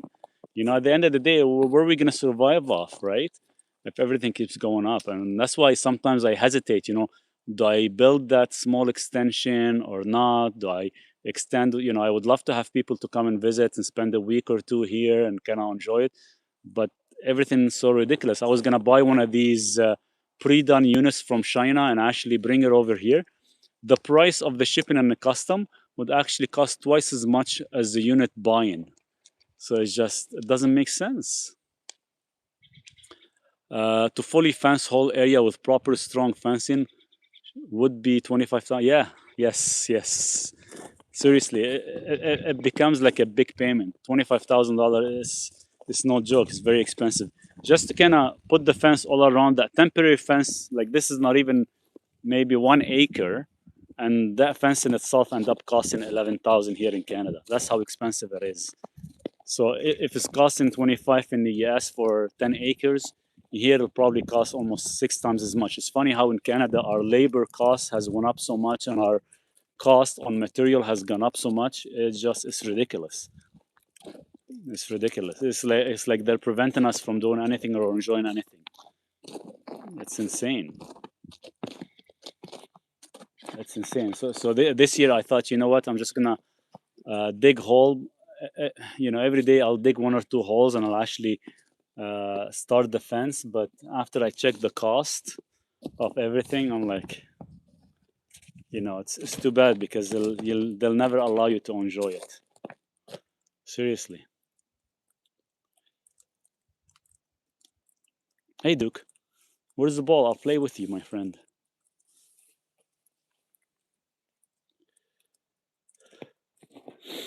Five-acre area is fenced with just barbed wire. Was just over 20. Yes. Oh wow. Yeah, it's crazy. It's crazy expensive, and they never make it because it's just it's too bad. It's too bad. Money becomes such a. It's like sometimes you need it to finish your products. What do you do? What do you feed the chickens? So the chickens, they eat liver, they eat flaxseed, they eat split peas. I buy all in bulk. Like I buy 30, 40 kilograms of bags, and I actually sprout them and I feed them. In the summertime, all the grass that I cut, I throw it to the chickens so they feed on them. But right now, I'm actually going to put an extension for the chicken feed. It's going to be like a chicken run of 40 feet all the way there. And all that place is going to be grassy for them to pick and eat. So whatever I have left here, I gonna give to the chicken. Sometimes I get them some grains for energy, like organic grains and stuff for energy, or sometimes I sprout them and give it to them. But I kind of try to kind of keep that as minimal as possible. But I wanted to have like a small little warm farm for them, but it's too cold for them to thrive here. So I have to find like a way to do it where the heat doesn't cost too much because the electricity here is very, very expensive. He has a trust for the animals. Is that a two-story chicken coop? Well, I made it a little bit bigger because I wanted to actually be able to walk, so I can walk in that. So yes, I'm gonna actually, that second level is actually one side roofing, but I'm gonna actually put like a small section so they can actually climb up there as well because I'm getting more chickens. This was actually, I built this whole thing in about 3 days. I wasn't sure if I was actually gonna, the chickens are gonna thrive or not. I wasn't 100% sure, so I did it very fast, and it turned out to be good. So I'm gonna expand it and fix it up this year. Our walnuts and Brazil nuts, good to have. They're okay, not in abundance, just like minor. The walnuts would be better than a Brazil nuts. Brazil nuts probably you need about 5 or 6 for selenium if you have a selenium deficiency. Are you running solar? I cannot run solar here because I don't get enough sun. You could do free range chickens too, but the hawks will get them. Yes, and the hawks and Duke will get them because Duke goes after the chicken like crazy. Do you need heated chicken coop? It's not heated at all. What happens is if you actually put heat for the chicken coop, like some people put heat, or some they put like red light, especially in the area that I'm in, it doesn't get as cold as other places. And what happens is it weakens their immune system. Now the chickens, they actually have enough fur and stuff, well, enough feathers to actually maintain their warmth and everything. So technically, you don't need a heater for them. And what I do is at night, I feed them peppers at night, like hot peppers with their mix. So it keeps their body heat regulated. Are you a builder too? No, I'm not a builder. But sometimes it's just some things. It just makes sense, from building. So I end up building the chicken coop myself. I'm not a builder or nothing, and I built the whole tiny house myself as well too. A lot of work by yourself, especially when you're lifting some of these lumbers and cutting them and everything. You can see I haven't really finished it fully, but it's getting there. That's amazing. A goose will protect your chickens from predators. A goose. I should, like one of these Canadian gooses. Right, Duke? Duke is good. But the problem is with Duke, everywhere I go, he comes with me. He doesn't stay in the land. So if we go to the town or we're getting some stuff, he's always with me.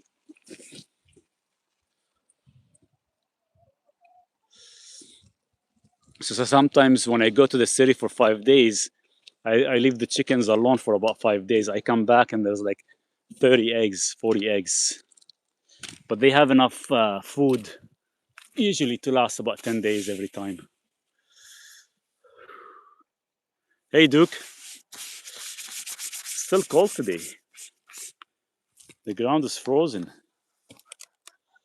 How is the cold plunge coming along?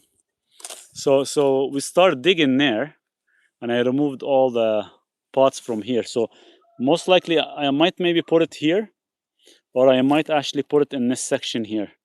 I haven't decided yet, but one of the two. I'm gonna start digging, but not now. The ground is still quite frozen actually. Is LED light therapy good? I read LED bad for your health. It flickers many times.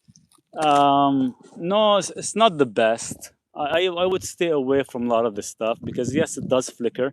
And the way you can tell it flickers, when you actually put like SLR camera on the light and you run the video, you can actually see the flickering. Same thing you see it on a monitor, for example. So it's not really highly recommended. Can't tell you how much I like seeing Duke. My life has always been dogs, and being without one right now, it drives me. It is tough. It is tough. You know, I don't know what I would do without this guy here. Like seriously, without him, I wouldn't have been able to finish. You know, fixing this place and building it and staying out here for the winter. And seriously, you know, we all need one, right, Duke?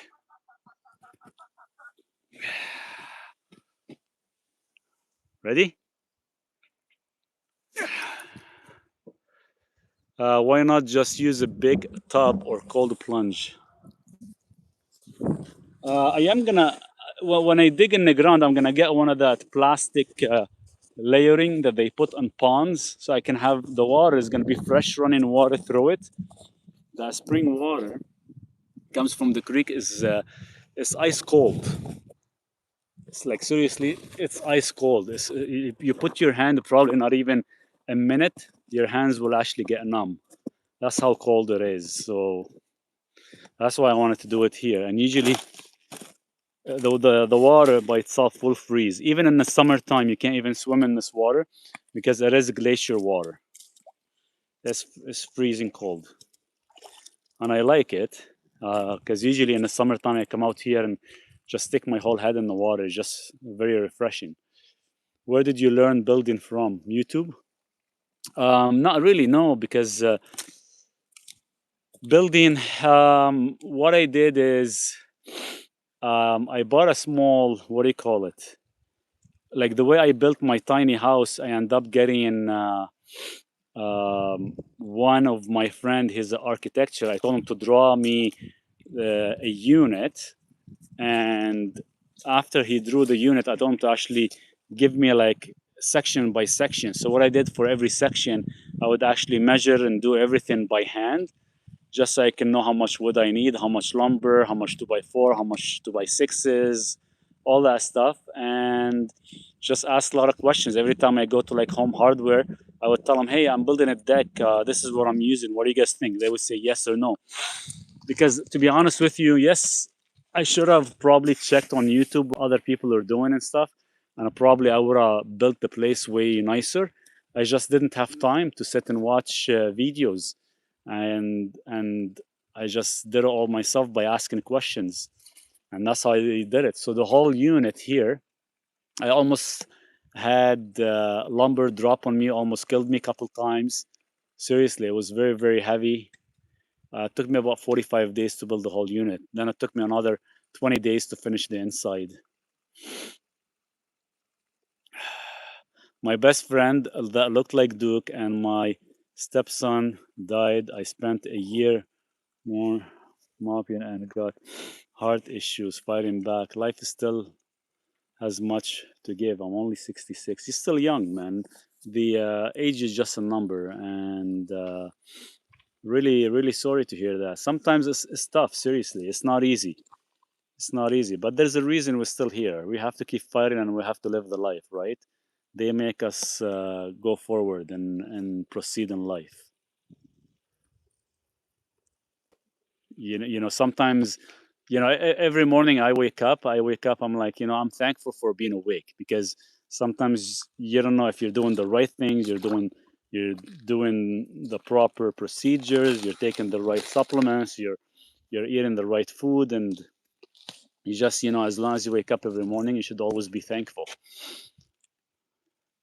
So I will be able to visit Maurice. Yeah, 100%. That's why I wanted to finish that little guest room. It is going to be attached to the house, but at least it would have its own, let's say, bathroom and everything. And this way, anybody wants to come and visit for a week or so, then it'll be good. It'll be ready. And I was gonna buy one of these glass domes that you guys probably seen online and stuff. And I just gotta build the deck, and I can actually build the glass dome and have it on the side. It would have been perfect, but the shipping and to bring it up here is gonna cost me twice as much as what it's worth, and it's ridiculous. God definitely put you on a calling to help people. Thank you, Bill. Really appreciate you for that. Hey, Maurice, nice to see the sunshine. Is it warmer there now? It's starting to get a little bit warmer. It's still a little bit chilly right now. Today it is the coldest day, and after that, it's supposed to actually start to get nice.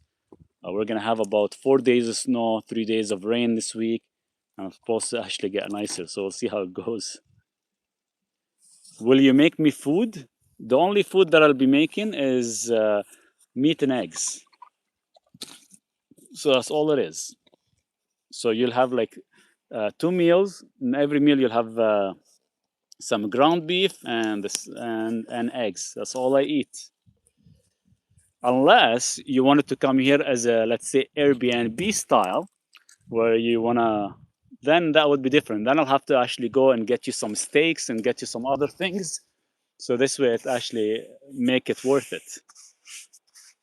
And if you do come down, let's say in the summertime, then if I still have my boat, then we can take out the boat. How much would it cost? I don't know. I haven't really decided. I'll have to see. You know, what is affordable. It's gonna be more. It's not about making money. It's about, you know, being affordable for you as a person and coming down here for a reason, right? Enjoying time, taking some time off and everything. It's not about you know uh, money, because I don't really care about that. At the end of the day, you know, we come with nothing, we leave with nothing.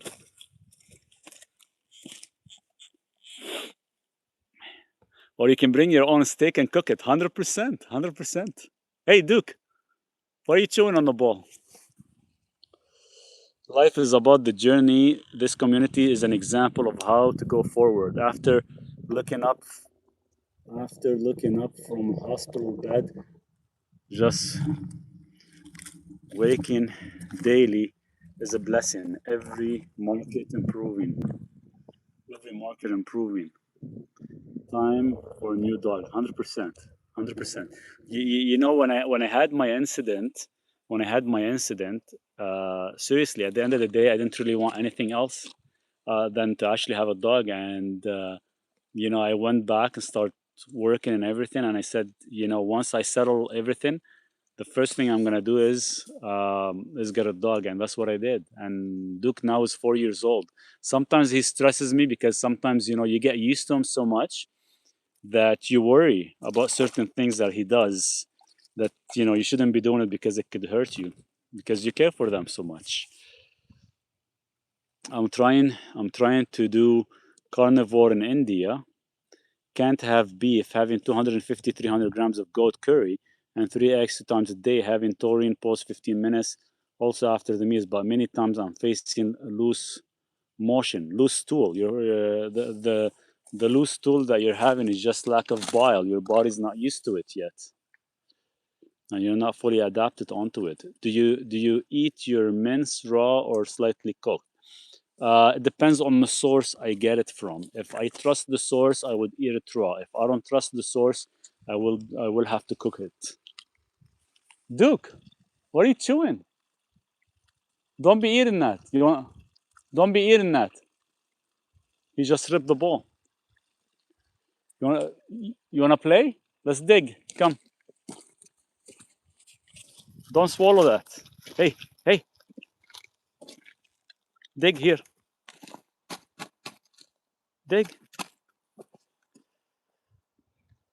Is it because of the Indian spice or the bile? It's probably the bile is not used to it. Keep in mind the bile. Hey, enough! You're getting me full of mud.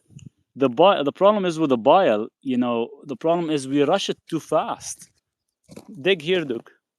You can't rush the bile too fast and too quickly. So sometimes you have to actually adjust the fat, because if you don't adjust the fat and you continue having soft stool, you're losing more nutrients.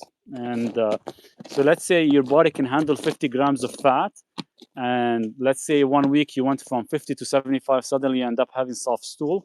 You have to actually cut it back. You can only increase it by about 10 grams every week or so. What's the light called you showed us with mimics the sunlight? It's a flux light. It's a 12,000, I think 12,000 or 10,000 flux light. I bought it from Amazon for like, I think $80. When my last dog got sick, they told me he had maybe a month or two. I switched him myself to carnivore. He lasted a little over another year before the cancer finally got him.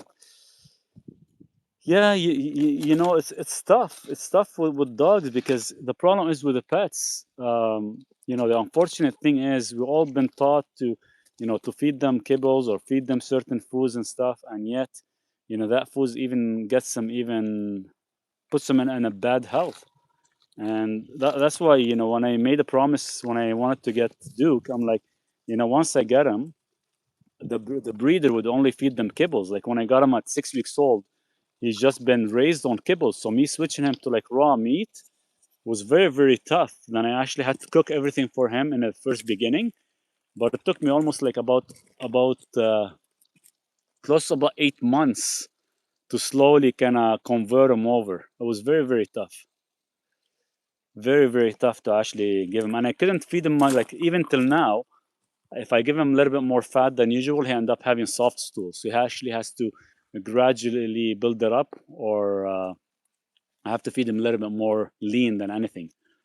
I lost my gallbladder. Was what is my max fat intake grams?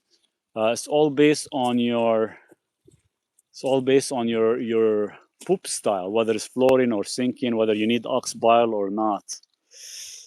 Duke is hungry. Maurice, the beef tongue wasn't enough for him. He needs more fat, probably.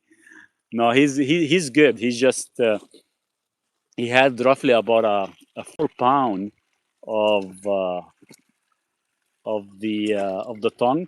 Now he's gonna have in the evening when he has his meal at 2 p.m. like me, because I eat at 2 p.m. He's gonna end up having 1 pound of meat with 3 eggs and one turkey neck. That's his meal at 2 p.m. His first meal usually is a little bit small, just more higher energy for, well, higher fat for energy, and usually the afternoon meal would be the pound, 3 eggs, and a turkey neck. Anyone on the West Coast, look up Happy Dog dog food. Best I could find commercially. Happy Dog. I'll check it out as well too. Doesn't taurine help with fat digestion? Taurine will actually increase your conjugated bile, so it actually helps you break down the fat better. It doesn't help. It's just it does. Sorry, it does help, but it doesn't give you more bile. It just helps you to create better bile. Now, if you have no gallbladder, sometimes you have to take ox bile to actually help with breaking down the fats, because your liver still produces bile, but not strong enough, because there's no place to store it. So it's constantly leaking inside the gut. Where did you find Duke? I bought him from a breeder when I was in Calgary. Breeder is in BC. She's been raising German Shepherd, working German Shepherd for the past 22 years.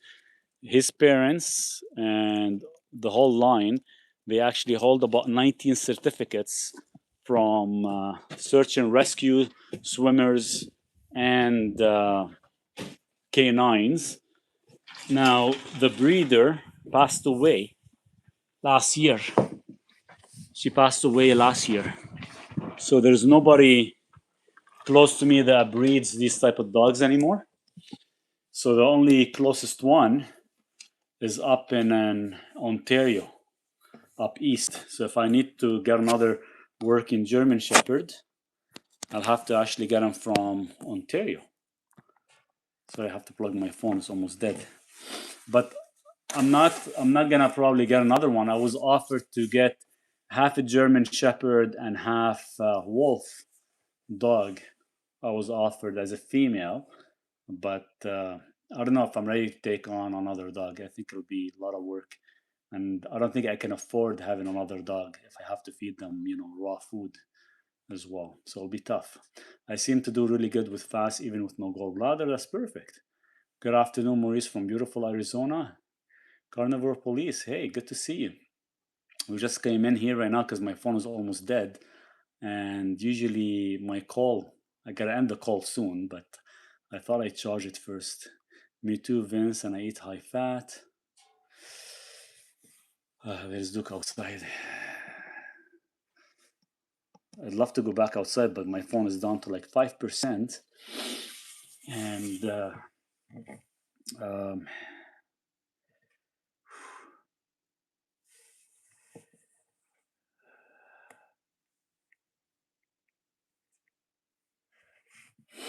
absolutely amazing GSD source. Upstate New York is the News Kitty Monastery. Not cheap, but amazing. Oh, that's awesome. Yeah, they're not cheap of a line, but they are worth it. Dang, I missed another live. Afternoon, everyone.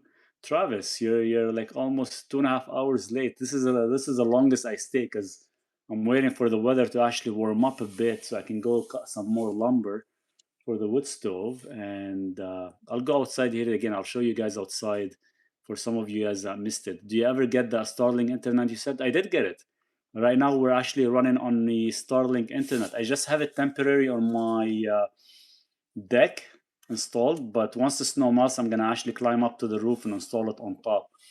But yeah, I do have it, and it's actually working a lot better, which is good because the other one would actually cut off loss, and I couldn't even walk down to the chicken coop. I don't know if you remember, because every time I leave the deck, I would lose signal. So I was kind of tied into this area only. So now I can walk around the whole land, and I can actually go outside the fence and go down to my other shed, and I still have good signal, which is awesome. So I got, let me see how many seconds. I got like 20%. So we'll go outside again for about 5-10 minutes. I can't really stay too long because the phone is gonna die again. But hopefully you guys will have like a good Sunday. But we'll go outside again in a few minutes here. Just gotta charge the phone a little bit faster. And I have to plan now. I have to plan the whole week. So today is my busy day. How to grow hair on my head? You can probably do copper peptides is one of them. I have my copper peptides. I haven't started yet. Or probably you can do some micro needling. Hi, sir. Dog fan, watching from India. 95% carnivore. Cheers to that. Welcome to the community. 95% carnivore. That's awesome. Good to see you on here.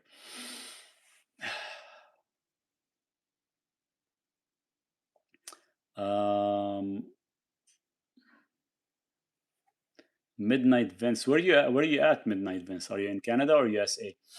Wow, you got people all over the world. Yeah, there's people coming from everywhere, which is awesome. I get pretty much it's a mix, which is nice to see. Thoughts on hot dogs? I think hot dogs are like the worst food a person can have, from the phosphate to the to the stuff they put in the meat that I don't want to even mention, to the heavily processing of thousands of different cuts and thousands of different types of meats, from probably beef bones to chemicals to so many things. I would actually stay away from anything heavily processed, unless you're buying like a sausages from a direct farmer or a butcher that you know exactly what they have in them. But if you don't, 90% of that meat is not really meat. Let's just put it that way. My diabetic is reversed 100%. I'm 45 years old. Hey, that's awesome. 100% you can reverse everything. Once you actually, it's all with a diet. Everything starts with a diet. Hi from Paris, Texas. Nice. That's awesome. Yeah, we should see where everybody's connecting here from. There's people coming from all over. So we got US, we got Canada, we got India, we got international. Last week we had a lot of people from the Middle East as well. New Jersey, that's awesome. Everything starts in your gut. 100% everything starts in your gut. You are what you eat. I think the worst thing you could possibly eat, number one bad food, is a donut. Yeah, no kidding, right? A lot of that stuff is crazy. Who needs hot dogs when you eat raw ground beef with raw yolk for sauce? 100%. I love that. That's what Travis did like 2 weeks ago. That was a perfect picture. He copied exactly how I eat. Nice. South Africa, that's awesome. Knoxville, Tennessee. Hi from UK. Bedtime here. Yeah, no kidding. Chris is like probably, what is it, like 9 p.m. in the UK?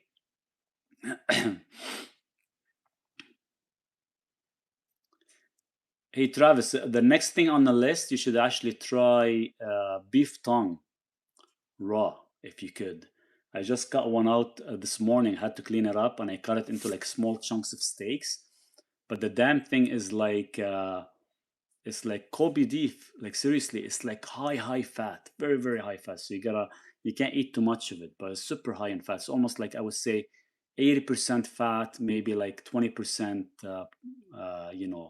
protein. 9 p.m. in South Africa. Oh wow. There's so many places I'd love to visit.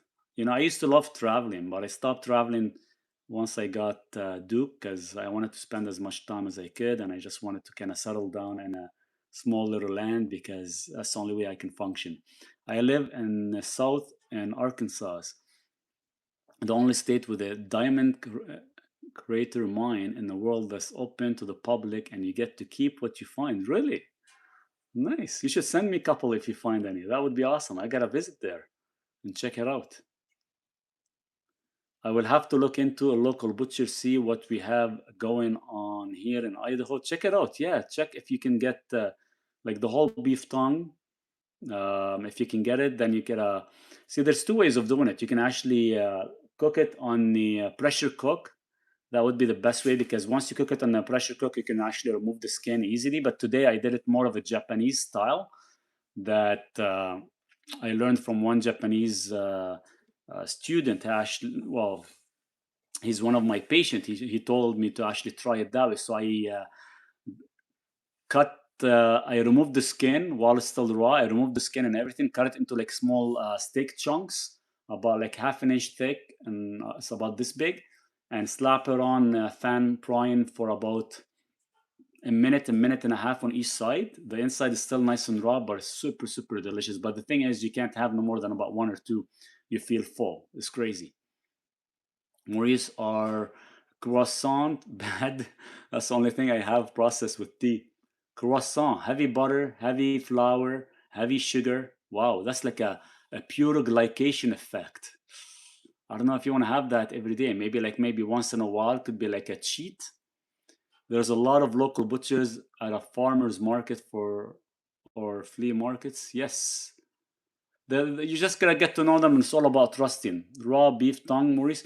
I had a small piece raw. Let me show it to you. Raw. I didn't.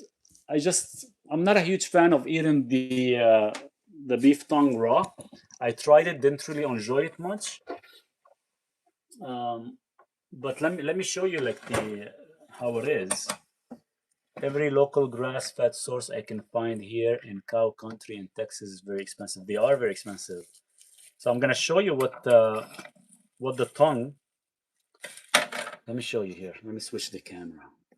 So look at this. So this is from the tongue. Like look at the amount of fat. Look at this. But it's so freaking tender. Like look, this is a pure protein that you have. The rest of it's all fat. So this is from the tongue. I actually cleaned it up this morning and then cut it. But it's like super rich. Tasty, very tasty. Took me like a good 20 minutes to peel off the skin with a good sharp knife, like a fillet knife I had to use. Then you kind of cut it up in about maybe like a half an inch thickness. But it's really tasty. Like a very nice flavor to it, but very heavy. Very heavy. I'll look them up. Thanks for the tip. I'm going to stop. Thanks. Well, more croissant after these finish. Yeah, make the croissant more of a cheat once in a while. But let's see. So I'll show you guys here. Gotta get working. I won't stay very long because I have to get going. I gotta play with Duke a little bit and finish all my stuff for the day. Yeah, the slow cooked tongue is gonna be your best. Yeah. Where's Duke? So yeah, here's the Starlink that I got. So I got it installed up there right now outside, but I have to put it on the roof to get even better signal. Yet, you know, when I went to Italy back in 2010, I was having like almost like a croissant every day. They are actually good, but I haven't had any. The last time I had it was like in 2000 and no, not 2010. What am I talking about? It was like in 2000. Yeah, it was 2009. I think it was. I think that was the last time. Duke, what are you doing? Hey, Bonnie, go home. I eat one meal a day, 200 grams of goat fat with red meat, 500 grams. My meal time, 2 p.m. to 3 p.m. Perfect. What do you think is better, beef liver or tongue? Ooh, that's a really good question. You know, I would have to say beef tongue is my favorite. Beef tongue would be my first choice, then liver would be my second choice. Hey, Duke.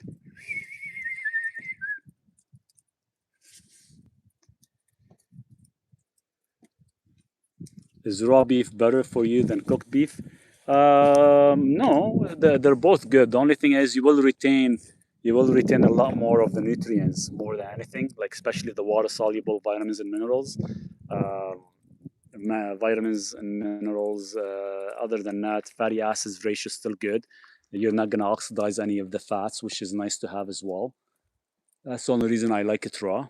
And it's more satisfying, especially if you have it like room temperature and you add some egg yolks on it. It actually makes it taste really, really good. Beef liver good with nutrients and beef tongue flavor. Beef tongue flavor and heavy density. Keep in mind, liver is very lean, very, very lean. What are your thoughts on cottage cheese? Cottage cheese is heavily processed. Some people enjoy it. Some people can actually cause them to have constipation because they are low in fat. So that's why a lot of sometimes people when they actually eat cottage cheese, they would add like more egg yolks and other things to actually enhance the fat because the ratio of the fat to protein is very, very low. And it's whether you do good with casein milk or not as well too. So it kind of varies.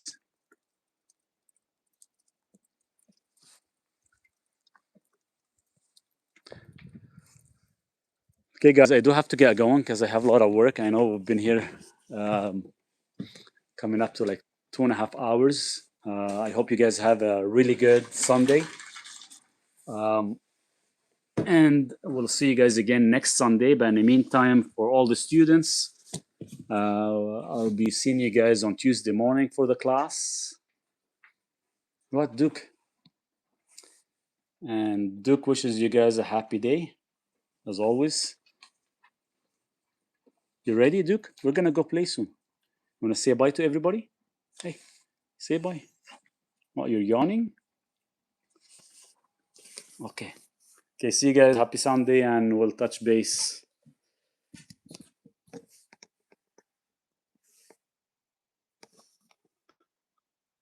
Have a great day, everybody, and thanks so much, guys, for tuning in. Cheers.